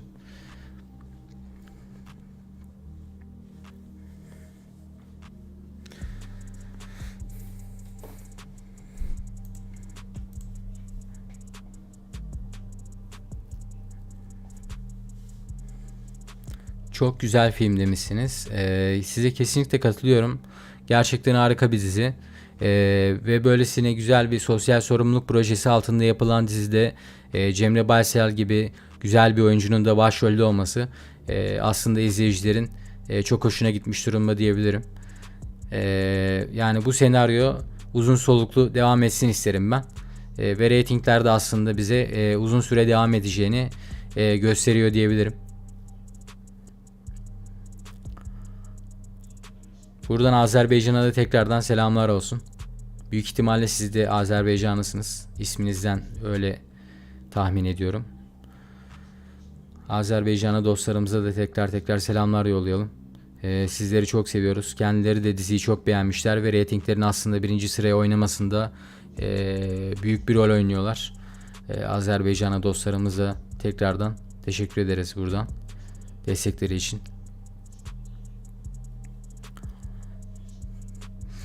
Arkadaşlar belki bilmeyenleriniz vardır. Cino aslında Nur'un gerçek oğlu ve bu gerçekler henüz ortaya çıkmadı. Ela'nın Leyla olduğunu bilmiyor.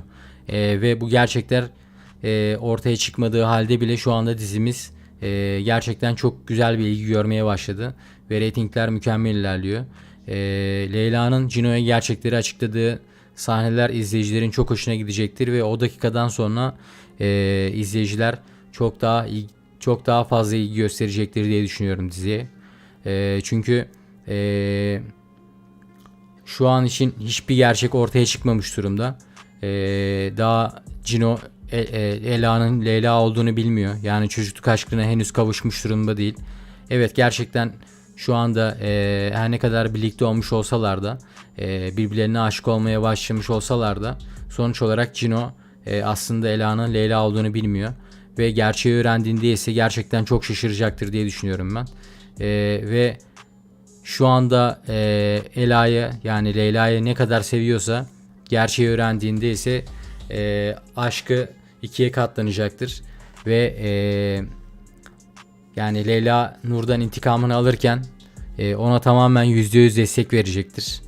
Onun haricinde biliyorsunuz Nur'un aslında gerçek annesi olduğunu öğrendiğinde ise vereceği tepkiyi çok merak ediyorum ben Civa'nın. Bu sahneler efsane olacaktır diye düşünüyorum. Heyecanla bekliyoruz, bakalım neler yaşanacak. Sizler neler düşünüyorsunuz?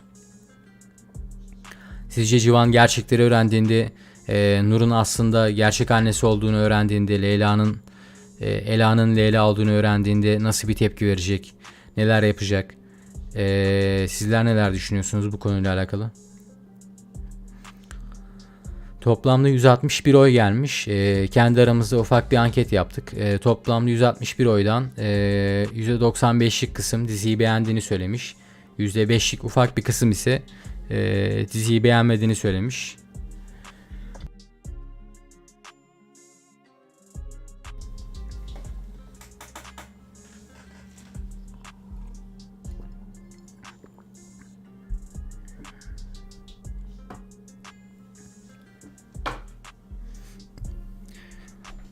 Bu hafta efsane geçecek gibi duruyor. Çünkü biliyorsunuz geçtiğimiz bölümün sonu Leyla ve Civan'ın aşklarının alevlenmesiyle bitmişti. Ve bu bölümden itibaren bu sahneler daha da artarak ilerleyecektir.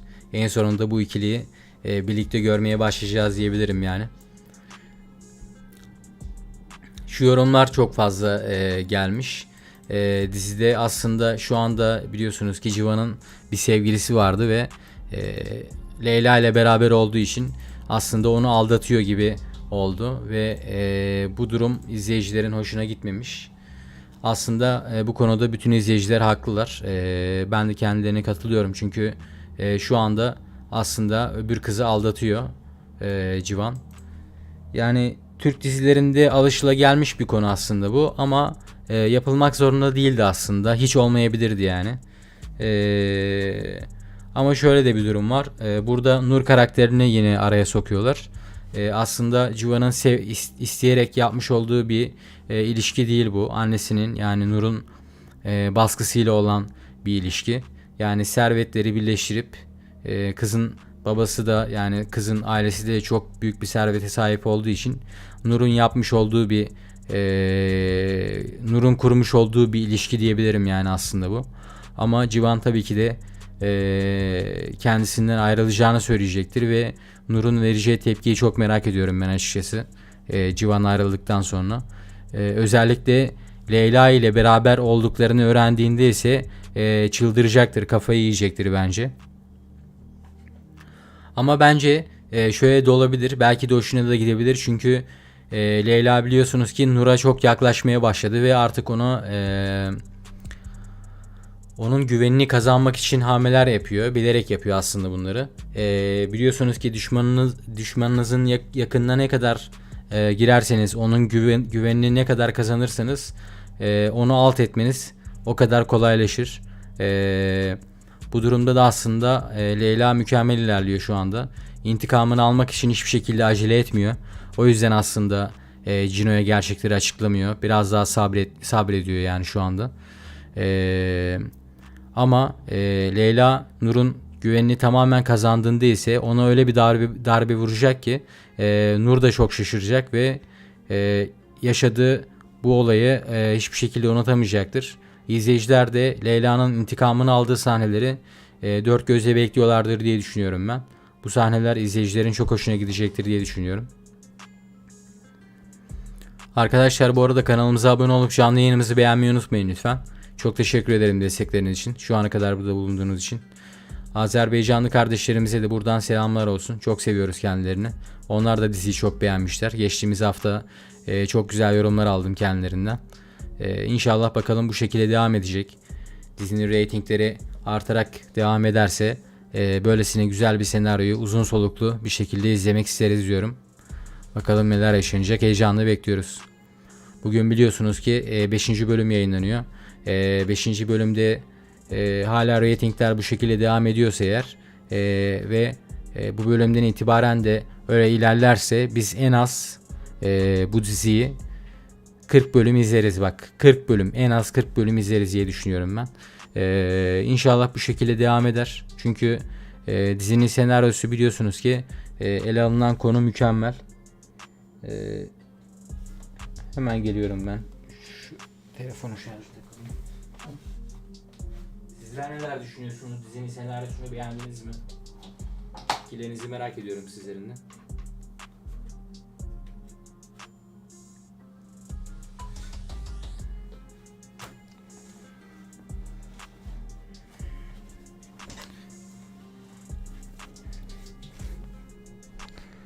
Ben açıkçası şöyle düşünüyorum. Tufan'ın eski sevgilisini bilenler vardır. Hatta şu anda kardeşiyle beraber kuaför işletiyorlar. Leyla geçtiğimiz bölümde Tufan'ın eski sevgilisi ve Nur arasındaki gerginliği, birbirlerinden intikam alma savaşını fark etmişti. Ve Nur'dan intikamını alırken aslında Tufan'ın eski sevgilisini de kullanacaktır diye düşünüyorum ben Leyla'yı. Çünkü şu anda Leyla güzel ve emin adımlar atıyor. Çevresine adam toplamaya çalışıyor. Onun haricinde Nur'un güvenini kazanıp onu bir anda alt etmek istiyor. Civan'ı da aslında aşkından tamamen emin olduğunda, yani Civan'ın şu anda gerçekleri açıkladığında nasıl bir tepki vereceğini bilmiyor. Gerçeklerin ortaya çıktığında Jino belki çok farklı bir tepki verebilir. Kendisinden uzaklaşabilir. O yüzden aslında Leyla gerçekleri açıklamakta biraz çekimser davranıyor şu anda. Fakat Nur'u tamamen alt edebileceğini düşündüğü anda ise Leyla bir anda öyle bir hamle yapacak ki Nur gerçekten çok şok olacaktır. Ve yaptıklarının bedelini ağır bir şekilde ödeyecektir diye düşünüyorum ben. Arkadaşlar bu arada hepiniz tekrardan hoş geldiniz. Kanalımıza destek olmak için abone olup canlı yayınımızı beğenmeyi unutmayın lütfen. Çok teşekkür ederim destekleriniz için. Şu ana kadar burada bulunduğunuz için.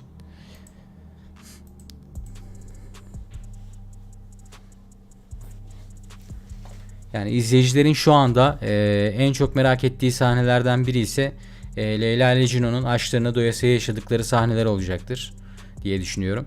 Ki zaten biliyorsunuz geçtiğimiz bölümde Leyla ve Civan'ın aşkları alevlendi ve bu bölümden itibaren ikisini daha fazla bir arada görmeye başlayacağız. Ve bu sahnelerde izleyicilerin çok hoşuna gidecektir diye düşünüyorum. Onun haricinde Leyla'nın Nur ve Mali'den intikamını aldığı sahneleri izlemek için sabırsızlanıyorum ben. Ki çoğu izleyici de şu anda bu sahneleri merakla bekliyorlar. Özellikle ben yorumlara dikkat ettim. İlk bölümden itibaren bütün yorumları okuyorum ve haberlerle ilgileniyorum. Zaten şu anda dizi çok büyük bir haber konusu olmuş durumda. Nur'un kötü karakter oyunculuğu, Cemre Baysel'in mükemmel oyunculuğu şu anda gerçekten güzel bir haber konusu olmuş durumda ve güzel ilgi görüyor. Dizinin hem oyuncuları olsun hem senaryosu olsun iyi ya da kötü eleştiriler alıyor ve aslında dizinin reytinglerinde de artış olmasına sebep oluyor bu durum. Aslında her ne kadar kötü yorum gelmiş olsa da kötü yorumlar çok fazla yok. Çoğunluğu, yani izleyicilerin çoğunluğu diziyi çok beğenmiş durumda ve çoğunluk olarak iyi yorumlar görüyorum ben. Çok azınlık bir kitle var ki zaten kendi aramızda yapmış olduğumuz ankette de 177 oy gelmiş toplamda. Leyla dizisini beğendiniz mi diye kendi aramızda ufak bir anket açtık. %95'lik kısım evet oy atmış. %5'lik kısım ise ufak bir kısım ise hayır oy atmış. Tabii ki beğenmeyen kişiler de olabilir.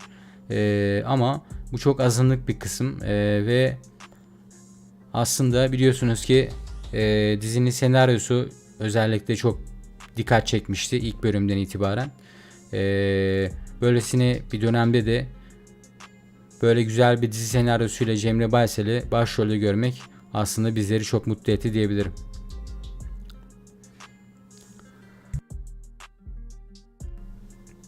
Arkadaşlar bu arada hepiniz tekrardan hoş geldiniz. Kanalımıza destek olmak için abone olup canlı yayınımızı beğenmeyi unutmayın lütfen. Çok teşekkür ederim destekleriniz için. Sizler neler düşünüyorsunuz? Dizinin senaryosunu beğendiniz mi?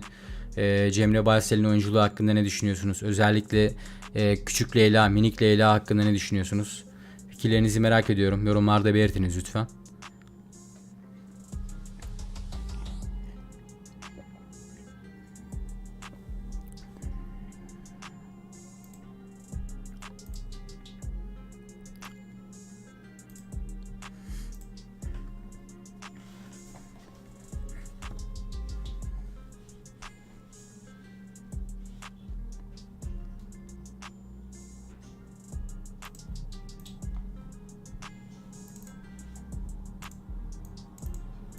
Arkadaşlar kanalımıza abone olup canlı yayınımızı beğenmeyi unutmayın lütfen. Şu anda toplamda 39 beğeni gelmiş canlı yayınımıza. Bir kişi daha atarsa 40 beğenimiz olacak. Like atmayı unutmayın lütfen. Yayınımıza çok teşekkür ederim destekleriniz için. Azerbaycanlı kardeşlerimize de buradan tekrardan selamlar yolluyorum. Çok seviyoruz kendilerini. Onlar da diziyi çok beğenmişler. Güzel yorumlar yolladılar geçtiğimiz hafta ve ilk bölümden itibaren aslında. Kendileri biliyorsunuz ki Türk dizilerini çok seviyorlar ve yıllardır da yani Türkiye'de yayınlanan dizilere destek oluyorlar diyebilirim. Aslında Leyla dizisinin de reytinglerde birinci sıraya çıkmasına destek olmuş oluyorlar. Azeri kardeşlerimiz oradan da izledikleri için reytinglere etki etmiş oluyorlar. Yani çok teşekkür ederiz destekleriniz için. Sizler neler düşünüyorsunuz? Yani dizi ne kadar sizce sürer? Senaryo ne kadar devam eder? Leyla ve Cino'nun ilişkisi hakkında ne düşünüyorsunuz? Sizce Leyla Cino'ya gerçekleri ne zaman açıklayacak? Cino biliyorsunuz ki aslında Nur'un gerçek oğlu ve aslında yıllardır öz annesinin yanında üvey evlat olarak büyümüş. Bu gerçekleri öğrendiğinde zaten kafayı yiyecektir diye düşünüyorum ben. Ve Leyla'ya destek olacaktır bu konuda. Leyla'nın Nur'dan intikamını almasını isteyecektir o da. Adaletin yerini bulmasını isteyecektir. Çünkü sonuç olarak kötü kalpli bir kadın olduğunu anlayacak. Her ne kadar öz annesi olduğunu öğrenmiş olsa da o anda ya da yıllardır üvey annesi olarak büyütmüş olsa da yani imkan vermiş olsa da ona yine de Leyla'ya destek olacaktır. Hem aşık olduğu kadın hem de adaletin yerini bulmasını isteyecektir diye düşünüyorum. Ki kendisinin karakteri aslında hem iyi bir karakterdi şu anda Cino. Ama bence kötü bir yüzü de var. Şu anda bunu bizlere göstermediler. Ama ilerleyen bölümlerde aslında Cino'nun daha farklı bir yüzünü de göreceğiz diye düşünüyorum ben.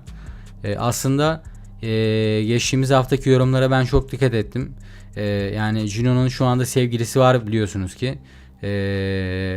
Şu anda aldatıyor gibi bir durum mevcut. Aslında kötü yön olarak değerlendirirsek bunu da ele alabiliriz. Keşke dizinin en başından itibaren hiç sevgilisi olmasaymış. Direkt Leyla ile ikisini match halinde diziyi önümüze sunsalardı diyenler olmuş. Ama biliyorsunuz ki Türk televizyonlarında böyle durumlar daha fazla ilgi çekiyor. Ve bu durumlar yaşanıyor yani. Aslında alışılagelmiş bir durum diyebilirim. Yani zaten annesinin yani Nur'un baskısıyla olan bir ilişki olduğu için Civan'ın herhangi bir şey hissetmediğine eminim ben. Tamamen yani aileleri birleştirip serveti katlamak için yapılmış bir hamle olduğunu düşünüyorum. Ki zaten Nur'un yapmış olduğu bir planla birlikte olmuşlar. Fakat Civan bu bölümde ayrılacak. Yani şu anki sevgilisinden ayrılacak ve tamamen Leyla'ya bağlı kalacaktır. İzleyicilerin istediği gibi Leyla ve Cino'nun sahneleri de bu bölümden itibaren daha da artacaktır diye düşünüyorum. Çünkü ikisinin sahneleri izleyiciler tarafından çok büyük bir ilgi topladı geçtiğimiz bölümde. Ve çok beğenilerek izleniyor şu anda. Ve bu şekilde de aslında devam etmesini istiyoruz açıkçası. Hepiniz tekrardan hoş geldiniz bu arada arkadaşlar. Kanalımıza destek olmak için abone olup canlı yayınımızı beğenmeyi unutmayın lütfen. Çok teşekkür ederim destekleriniz için. Şu ana kadar burada bulunduğunuz için. Toplamda 190 oy gelmiş. Kendi aramızda Leyla dizisini beğendiniz mi diye ufak bir anket yaptık.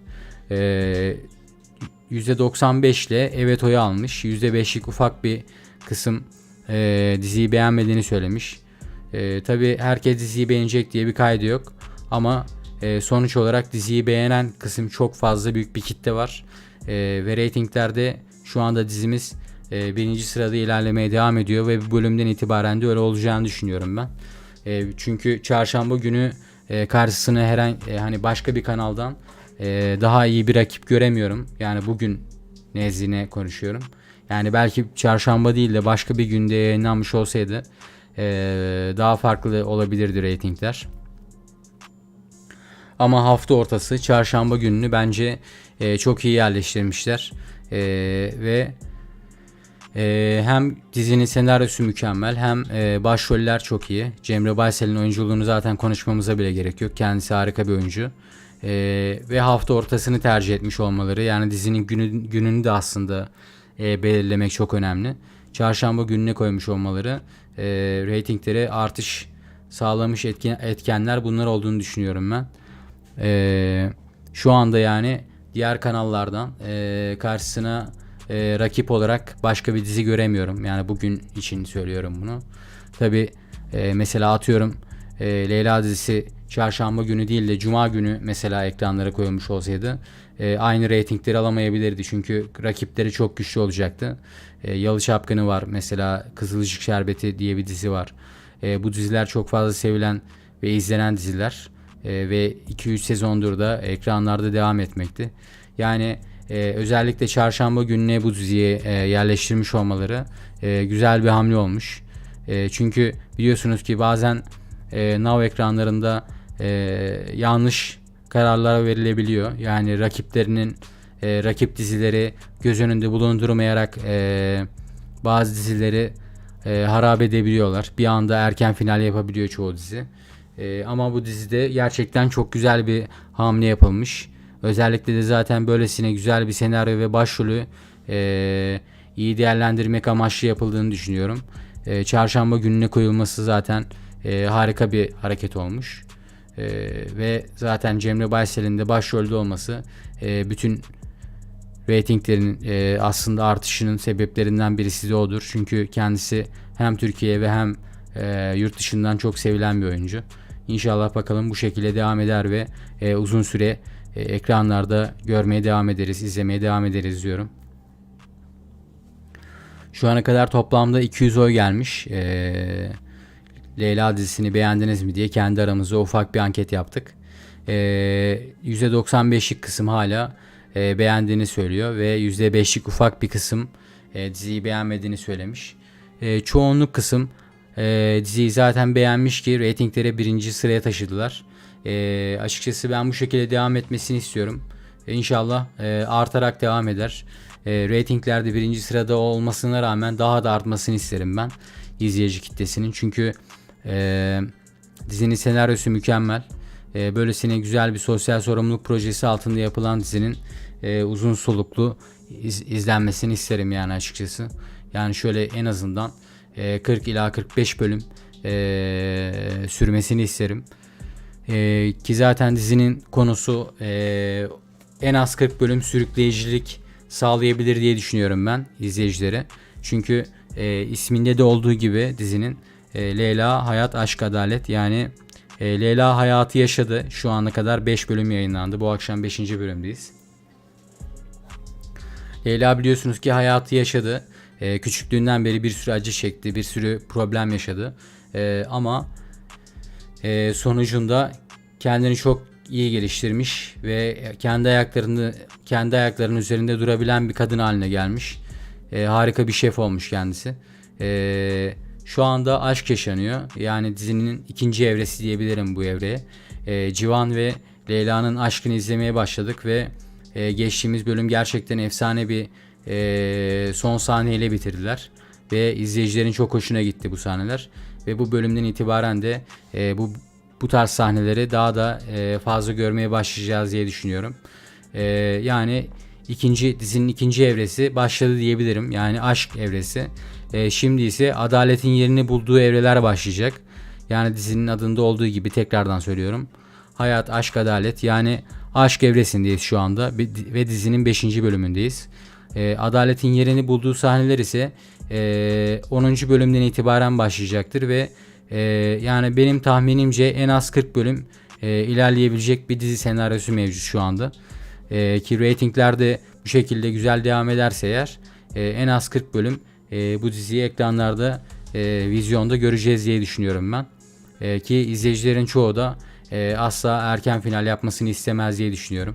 Sizler neler düşünüyorsunuz? Dizinin uzun süre devam etmesini ister misiniz? Diziyi beğendiniz mi? Cemre Baysel'in oyunculuğu hakkında ne düşünüyorsunuz? Fikirlerinizi merak ediyorum. Yorumlarda belirtebilirsiniz. Hepiniz tekrardan hoş geldiniz bu arada arkadaşlar. Kanalımıza destek olmak için abone olup canlı yayınımızı beğenmeyi unutmayın lütfen. Çok teşekkür ederim destekleriniz için.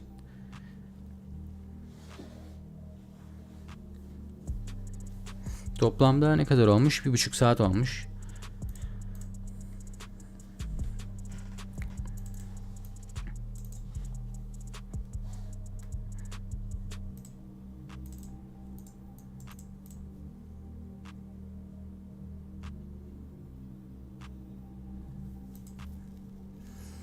Harika bir dizi demişsiniz. Size kesinlikle katılıyorum. Çünkü dizinin senaryosu zaten izleyiciler tarafından çok büyük bilgi görmüş durumda.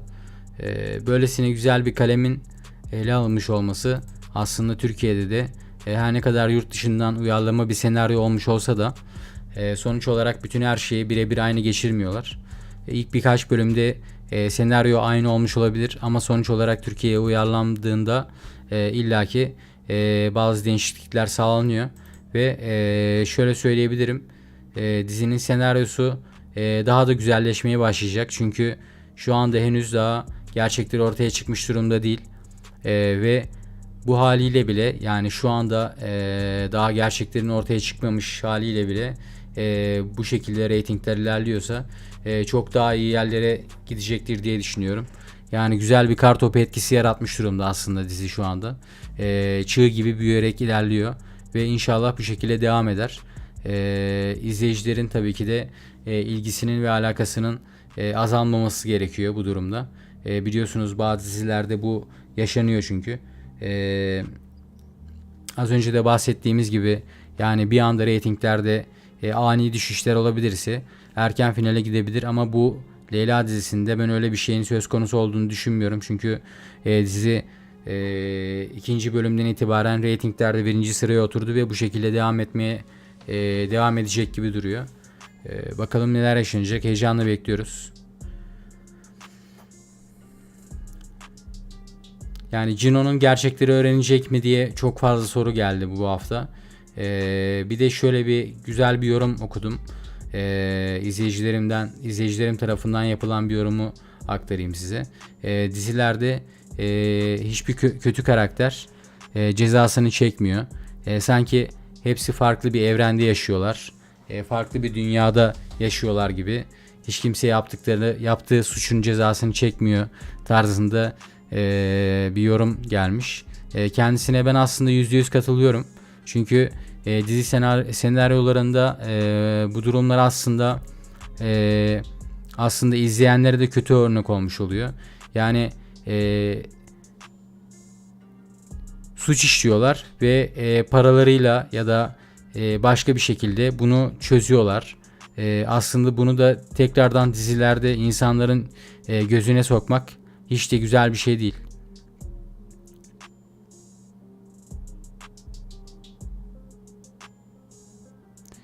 Kiraz mevsimindeki karakterleri de çok güzeldi.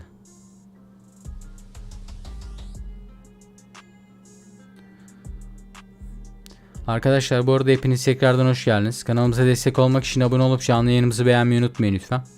Çok teşekkür ederim destekleriniz için. Buradan Azerbaycan'a da tekrardan selamlar yolluyorum. Çok seviyoruz kendilerini. Biliyorsunuz ki Leyla geçtiğimiz bölümde Nur'a daha da yakınlaşmaya başladı. Güvenini kazanmaya başladı.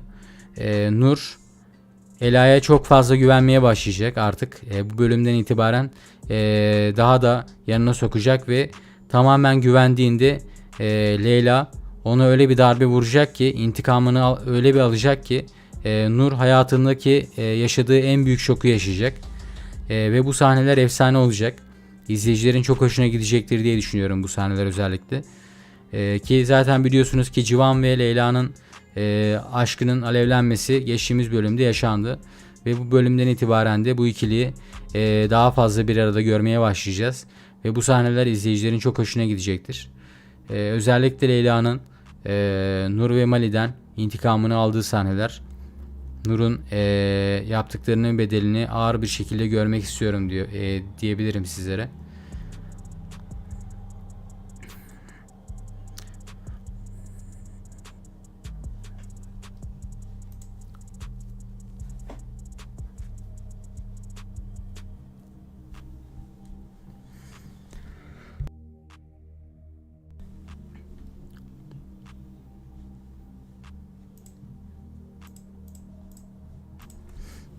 Nur hakkında çok kötü yorumlar okudum geçtiğimiz hafta.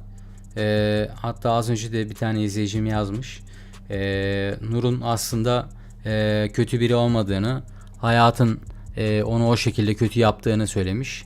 Ama bir insan kötü ise kötüdür. Yani hayatta ne kadar zorluklarla karşılaşırsa karşılaşsın bir insan. Sonuç olarak insanın içinde o kötülük varsa o büyüdükçe daha da kötü bir insan olur.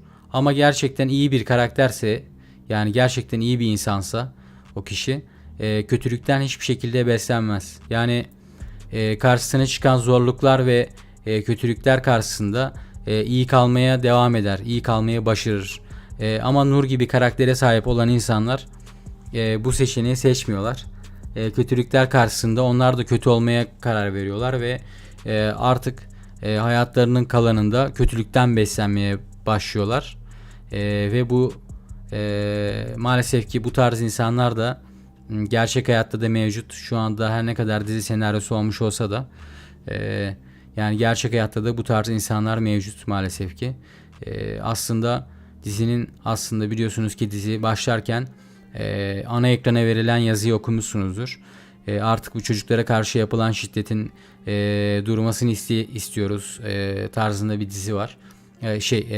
Yazı var. Ve aslında bu olaylara karşı artık insanların biraz daha bilinçlenmesi gerekiyor ve sessiz kalmamamız gerekiyor.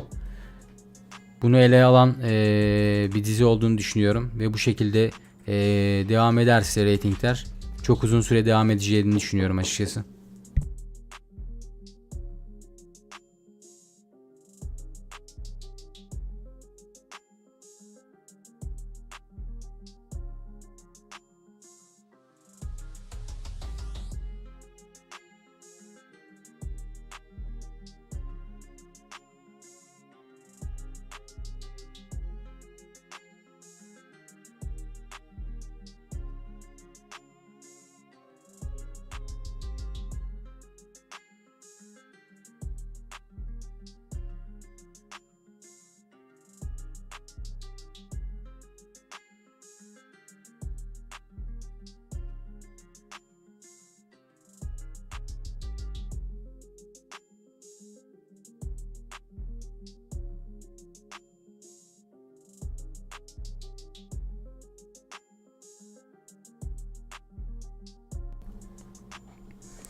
Hepiniz tekrardan hoş geldiniz bu arada arkadaşlar. Kanalımıza abone olup canlı yayınımızı beğenmeyi unutmayın lütfen. Çok teşekkür ederim destekleriniz için. Şu ana kadar burada bulunduğunuz için. Azerbaycanlı kardeşlerime de tekrar selamlar yolluyorum buradan. Kendilerini çok seviyoruz. Biliyorsunuz ki onlar da Türk dizilerini çok seviyorlar.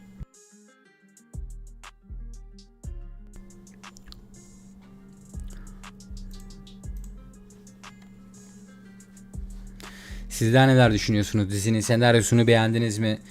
Civan ve Leyla'nın biliyorsunuz ki geçtiğimiz bölümde aşkları alevlenmeye başladı ve bu sahneler artarak karşımıza çıkmaya devam edecektir.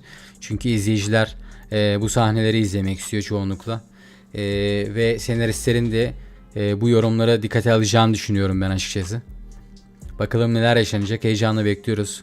Özellikle geçtiğimiz bölümden sonraki yaşanacak olaylar izleyicilerin çok daha fazla hoşuna gidecektir diye düşünüyorum. Çünkü olaylar yeni aydınlanmaya başladı ve şu anki haliyle biri şu anda reytinglerde birinci sırada oynuyorsa eğer dizimiz, daha olaylar başlamamışken bu seviyelere çıktıysa eğer ilerleyen bölümlerde çok daha yüksek seviyelere çıkacaktır. Çok daha sayılara ulaşacaktır diye düşünüyorum. Ve böylesine güzel bir sosyal sorumluluk projesi altında yapılan dizinin de açıkçası ben bu seviyelerde, bu reytinglerde ilerlemesini isterim ben. Çünkü biliyorsunuz ne kadar kötü senaryolarla karşılaştık geçtiğimiz yıllarda ve bu yıl içerisinde. Böylesine güzel bir senaryonun da aslında değer görmesi, izlenmesi bizleri çok mutlu etti diyebilirim. İnsanlar belki bir nebze de olsa bilinçlenirler. Böyle durumlarda artık çocuklara karşı olan şiddete sessiz kalmamamız gerektiğini vurgulayan bir dizi. İnsanların belki bir nebze de olsa bilinçlenmesini sağlar. Tabii bunu bir diziyle ne kadar insanların kafasını işleyebilirler bilemem ama sonuç olarak ele alınmak istenen konu gerçekten çok güzel ve değinilmek isteyen yerler çok güzel. Zaten reytinglerin de birinci sıraya çıkmasının sebeplerinden birisi de budur. Yani böylesine güzel bir senaryonun aslında neden bu kadar ilgi topladığını bize gösteriyor. Onun haricinde Cemre Baysel gibi efsane bir başrol oyuncusu bizlerle beraber tekrardan. Geçtiğimiz sezon kendisini biliyorsunuz ki İncil'e karakteriyle görmüştük. Sakla Beni dizisinde. Orada da çok fazla sevilen bir oyuncuydu. Bu sezonda da Leyla karakteriyle, hatta dizinin adını alarak başrol karakterini canlandırıyor şu anda kendisi. Ve efsane bir oyuncu kendisi. Yıllardır da kendisini takip ediyorum. Bütün dizilerini ve filmlerini özellikle izliyorum. Çünkü kendisine bir hayranlığım var diyebilirim. Hem çok güzel bir kadın hem de çok güzel bir oyunculuk yeteneği var. Özellikle Cemre Baysel'in yani Leyla karakterinin ufaklık halini canlandıran çocuğu da mükemmel seçmişler. Çünkü öylesine güzel bir yeteneği nasıl bulmuşlar gerçekten çok merak ediyorum. Çünkü minnacık daha o yaştaki bir çocuğun böylesine güzel bir yeteneğe sahip olması gerçekten beni çok şaşırttı diyebilirim. Ve gerçekten takdir edilmesi gerektiğini düşünüyorum. Kendisi zaten çok büyük bir haber konusu oldu, biliyorsunuzdur büyük ihtimalle. Oyunculuğu çok beğenildi ve ilerleyen yaşlarında herkes onun bir başrol olacağını düşünüyor. Yani şu an fotoğraftaki kızdan bahsediyorum. Minik Leyla'dan bahsediyorum. Yani önünün çok açık olduğunu düşünüyorum. Her şeyden öncesi Cemre Baysel gibi güzel bir oyuncunun küçüklük halini şu anda canlandırıyor olması, aslında şu anda bile kendisi bir başrol diyebiliriz. Sonuç olarak Cemre Baysel'in ufaklık halini canlandırıyor yani Leyla'nın. Aslında o da şu anda bir başrol karakter ve ilerleyen yaşlarında da bu yeteneğinin artarak ilerleyeceğini düşünüyorum ve çok daha iyi yerlerde görüyorum kendisini. Daha bu yaştan böyle bir yeteneğe sahipse eğer, büyüdükçe neler olur tahmin bile edemiyorum açıkçası. Sizler neler düşünüyorsunuz? Civan ve Leyla biliyorsunuz ki geçtiğimiz bölümde birbirlerine karşı olan aşklarını itiraf ettiler. Ve bu bölümden sonra da o şekilde devam edecektir diye düşünüyorum. Bakalım neler yaşanacak. Özellikle bu bölümde Civan gerçekleri öğrenecek mi diye çok fazla soru aldım. Maalesef ki Civan'ın gerçekleri öğrenmesi 2-3 bölüm daha var diyebilirim. Çünkü biliyorsunuz Leyla şu anda Nur'un güvenini kazanmaya çalışıyor.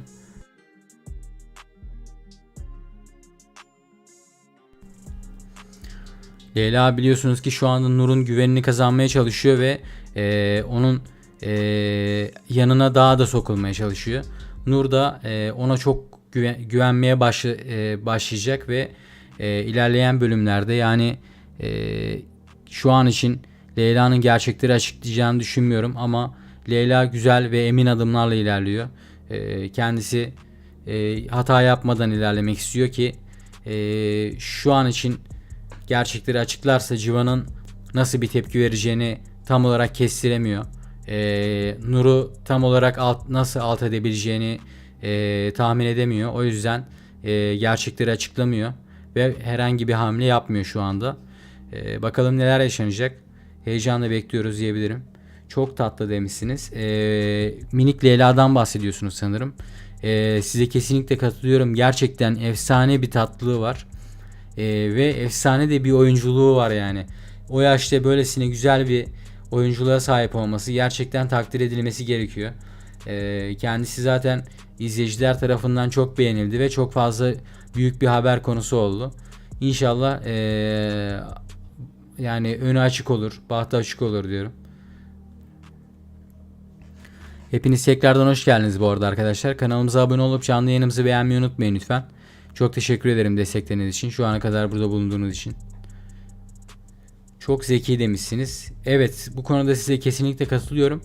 Daha minnacık olmasına rağmen o kadar akıllı hareketleri var ki. Yani ilk bölümü belki izlemişsinizdir bilmiyorum ama e, yani o kadar temkinli ilerliyor ki. Tabii ki de yönlendirmelerle bunu yapıyor şu anda ama o yaştaki bir çocuğun yönlendirmeyle bile böylesine güzel bir oyunculuk sergilemesi çok zor. Sonuç olarak bu bir yetenek işi. E, yani bu yetenek Minik Leyla'da var diyebilirim açıkçası.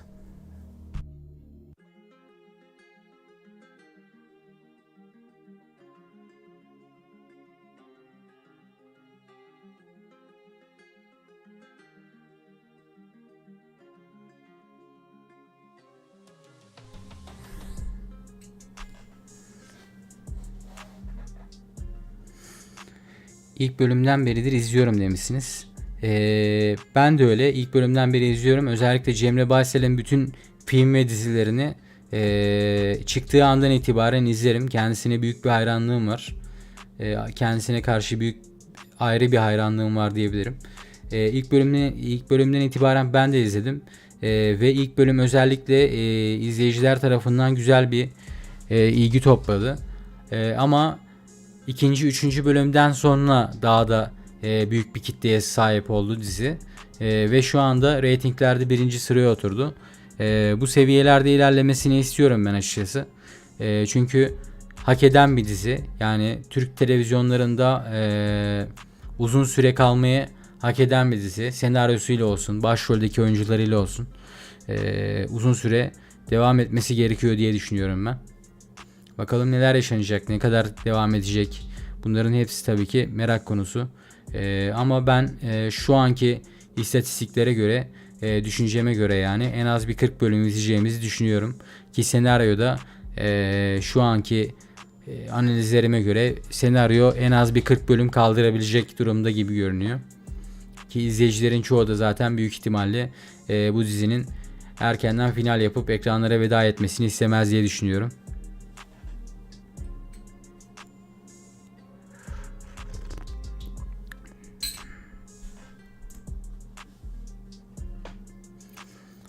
Kendi aramızda yapmış olduğumuz ufak bir anket var. Leyla dizisini beğendiniz mi diye. İsterseniz katılabilirsiniz.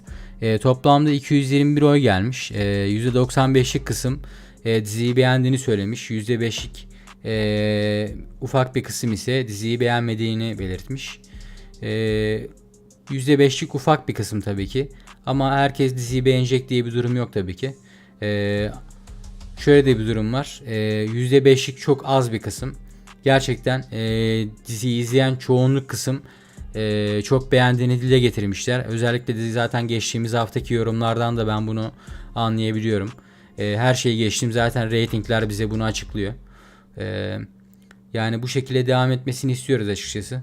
Ki zaten Cemre Baysel'in olduğu herhangi bir projenin ben erkenden final yapıp da ekranlara veda ettiğini hiçbir zaman görmedim. Biliyorsunuz ki kendisi hem Türkiye ve hem de yurt dışından çok fazla sevilen bir oyuncu. Ve bu dizinin de uzun süre devam edeceğini düşünüyorum ben açıkçası. İzleyiciler tarafından da çok büyük bir ilgi görmüş durumda şu anda. Aslında hak ettiği ilgiyi şu anda görüyor diyebilirim. Yani tam olarak bu kelimeyle açıklayabilirim size. Aslında dizi hak etmiş olduğu ilgiyi şu anda görüyor. Böylesine güzel bir senaryonun daha fazla izlenmesi gerekiyor diyebilirim ben. Ki Kartopu etkisiyle büyüyerek devam ediyor şu anda. Bakalım neler yaşanacak. İnşallah daha da artarak devam eder ve ekranlarda uzun süre izlemeye devam ederiz diyorum. Sizler neler düşünüyorsunuz? Özellikle Leyla ve Civan'ın ilişkisi hakkında ne düşünüyorsunuz? Biliyorsunuz ki geçtiğimiz bölümde bu aşk alevlendi. Çocukluk aşkına kavuştular en sonunda. Ve bu sahneler de izleyicilerin çok hoşuna gitmiş diye gördüm ben. Yorumlardan okuduğum kadarıyla.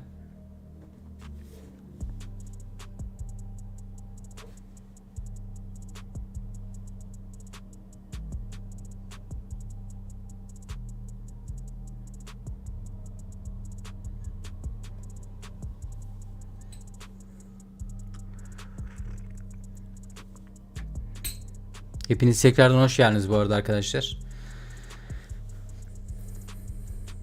Arkadaşlar kanalımıza destek olmak için abone olup canlı yayınımızı beğenmeyi unutmayın lütfen.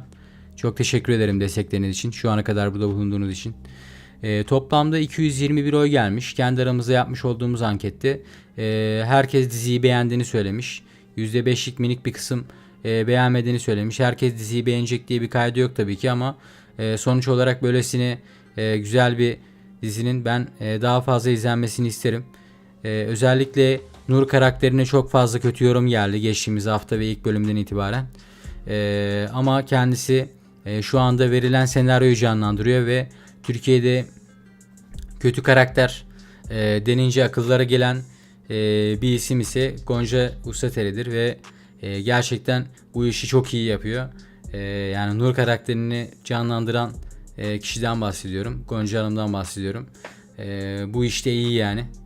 Kötü karakteri canlandıran bir yapısı var. Yıllardır da ekranlarda bu şekilde görüyoruz kendisini. Onun haricinde Tufan karakterini canlandıran oyuncumuz ise biliyorsunuz geçtiğimiz sezon Kili Sepeti'ndeydi. Oradan buraya transfer olmuş. Bazı izleyiciler Civan'la Leyla'yı yakıştıramamışlar. Yani erkek başrol olarak başka bir oyuncu olabilirdi diyen çok fazla bir kitle olmuş. Ama bir o kadar da yakıştıran bir kitle var. Ama ben öyle düşünmüyorum açıkçası. Civan ve Leyla'nın uyumlu bir çift olduğunu düşünüyorum şu anda. Gerçekten çok iyi ilerliyorlar. Ve izleyiciler tarafından da merak uyandıran bir ilişkiye başladılar geçtiğimiz hafta. Bu şekilde de devam ederse çok seviniriz. Açıkçası zaten senaristlerin de bu durumu göz önünde bulunduracağını düşünüyorum ben. Çünkü Leyla ve Civan sahneleri çok ilgi çekmiş durumda. Geçtiğimiz haftadan itibaren özellikle ilişkileri başladı. Çocukluk aşkları başladı.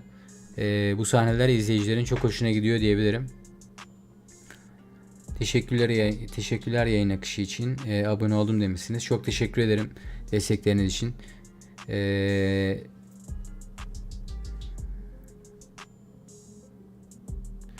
Anlatımlarınızda sanki diziyi önceden biliyormuş gibi.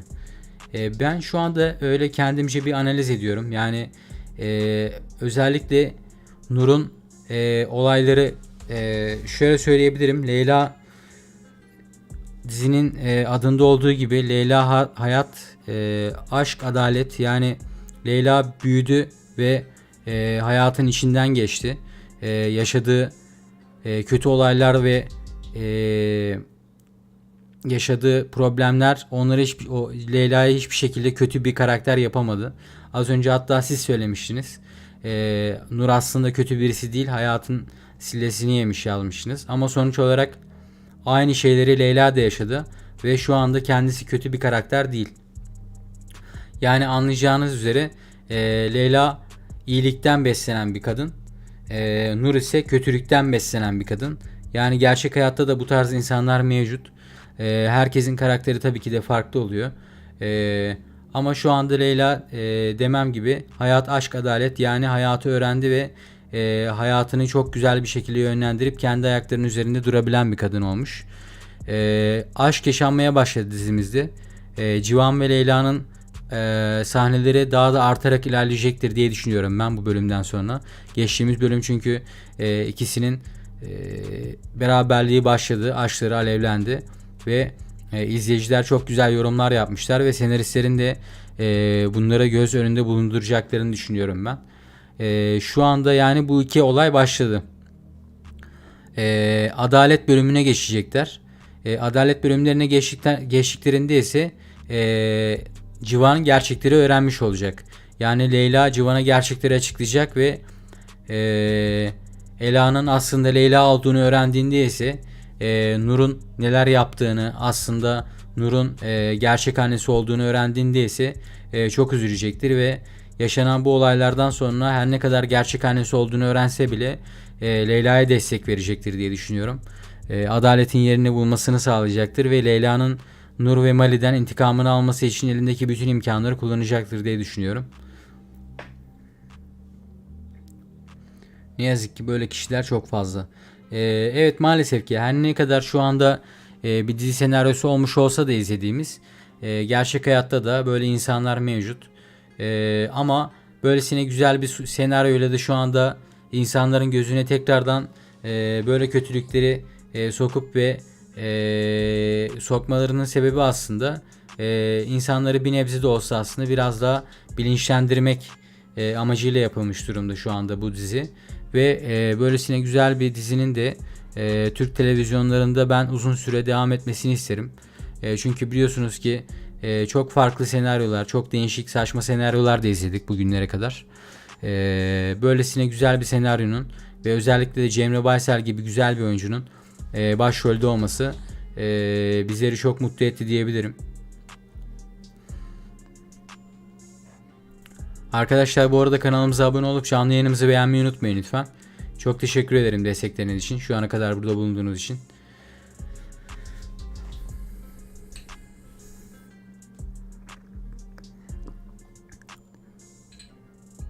Cino maalesef ki bu bölümde gerçekleri öğrenecek diyen çok fazla kişi olmuş.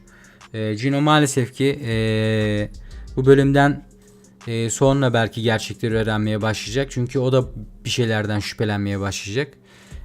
Sonuç olarak Leyla'ya karşı şu anda bir şeyler hissetmeye başladı. Ama aşık mı? Hani tam olarak emin değil ne olduğundan. Ama şöyle de bir durum var. Sonuç olarak aslında Ela'nın Leyla olduğunu öğrendiğinde ise çocukluk aşkına kavuştuğunu gördüğümüz sahneler ise izleyicilerin çok hoşuna gidecek. Bu sahneler efsane olacak diye düşünüyorum ben. Sizler neler düşünüyorsunuz? Özellikle Nur'un nasıl bir ceza çekeceğini düşünüyorsunuz? Yani Leyla intikamını aldığında adalet nasıl yerini bulacak acaba? Ben o sahneleri çok merak ediyorum.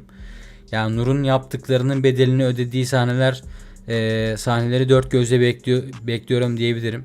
İzleyicilerin çoğu da açıkçası bu sahneleri çok merakla bekliyorlar.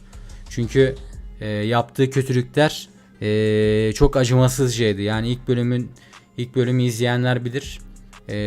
İnanılmaz derecede acımasız bir karakteri oynuyor şu anda. O yüzden hatta zaten geçtiğimiz haftalarda inanılmaz kötü yorumlar geldi kendisine.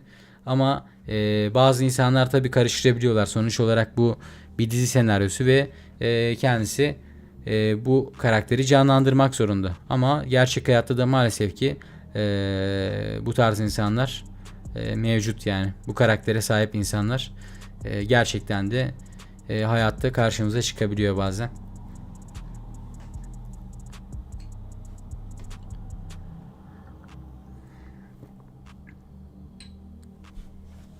Şu ana kadar toplamda 230 oy gelmiş. Oranlar hala aynı. Leyla dizisini beğeniyor musunuz, sevdiniz mi diye bir anket açtık öyle kendi aramızda. Yapmış olduğumuz ufak bir anket. Toplamda 128 oydan %95'lik kısım evet oyu atmış. %5'lik kısım ise hayır oyu atmış. Bu da çok ufak bir kısım. Yani çok azınlık bir rakam diyebilirim. Onların da belki diziyi sevmemesinin sebeplerinden biri ise belki şu olabilir. Çünkü bu konu hakkında çok fazla kötü yorum aldı dizimiz. Hani Leyla ve Cino'nun ufaklık halleri çok fazla gösterildi. Ve diğer dizi karakterleri de o anda aslında yayınlanıyordu. Yani o anda dizide yer aldıkları için onlarda hiçbir değişiklik olmadı. Ama Leyla ve Cino büyüdüler. Diğer dizi karakterlerinde hiçbir değişiklik olmayınca izleyiciler tarafından da bu biraz tepki gördü diyebilirim. Yani sanki hiç yıllar onlara vurmamış gibi, sadece Leyla ve Civan yaşlanmış gibi bir durum söz konusu. İzleyiciler de aslında bu duruma biraz tepki göstermişlerdi. Yorumlarda özellikle ben buna da dikkat ettim, dikkatli okudum yorumları. Çoğu kişi bu konudan çok fazla bahsetmiş. Ya belki bu konuyla alakalı beğenmemiş olabilirler. Hani belki bu durumlara saçma görmüş olabilirler. Ama sonuç olarak bunun bir dizi olduğunu unutmamak lazım ve sonuçta bu karakterlerin büyümesi ve Leyla'nın büyümüş haliyle Nur'dan intikamını aldığı sahneleri izlemek istiyoruz. Yani bu şekilde düşünmek lazım diye düşünüyorum ben. Leyla'nın mezarı açılmış. Aynen öyle. Leyla'nın mezarına baktılar Nur ve Mali. Mezarı kazdılar ve eşinin boş olduğunu öğrendiler. Yani açıkçası ben şu anda Leyla'nın Nur ve Mali'den intikamını aldığı sahneleri dört gözle bekliyorum diyebilirim. İzleyicilerin çoğu da zaten şu anda bu sahneleri sabırsızlıkla bekliyorlar.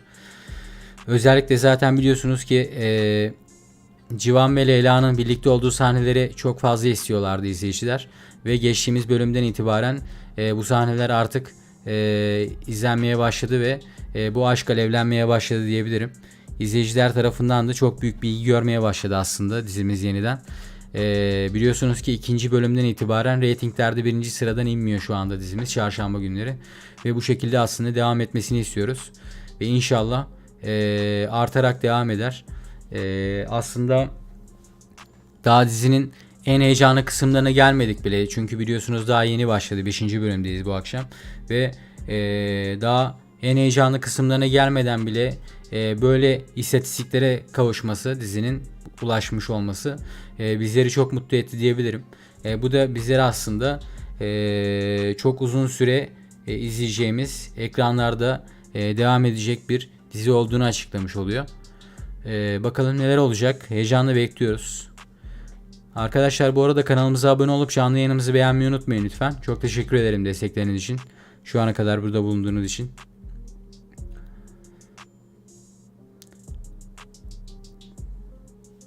Sizler neler düşünüyorsunuz? Dizinin senaryosunu beğendiniz mi?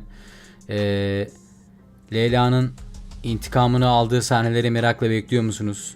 Çünkü bu sahneler ben yorumlara özellikle dikkat ettim. Bu sahneler şu anda izleyiciler tarafından merakla beklenen sahnelerden birisi. Zaten biliyorsunuz geçtiğimiz bölümde Civan ve Leyla'nın çocukluk aşkları alevlenmeye başladı. Şu anda Civan her ne kadar Ela'nın Leyla olduğunu bilmese de sonuç olarak ona aşık olmaya başladı ve gerçekleri öğrendiğinde ise çok daha farklı sahneler bizleri bekliyor olacaktır. Çok daha heyecanlı sahneler diyeyim hatta bizleri bekliyor olacaktır. Ve çok daha fazla izlenmesini sağlayacaktır diye düşünüyorum ben dizinin. Özellikle zaten ilk bölümde ben bunu söylemiştim. Yani ilk bölüm belki çok fazla rehavet görmeyebilir. Yani çok fazla ilgi toplamayabilir. Ama sonrasında çok büyük bir açılma yaşayacağını düşünüyordum ben dizinin. Ki öyle oldu. Biliyorsunuz ki zaten Cemre Baysel efsane bir oyuncu. Her başrol olduğu dizide gerçekten kendisi güzel yerlere taşıyor o diziyi. Ve bu dizide de açıkçası bunu başardılar diyebilirim.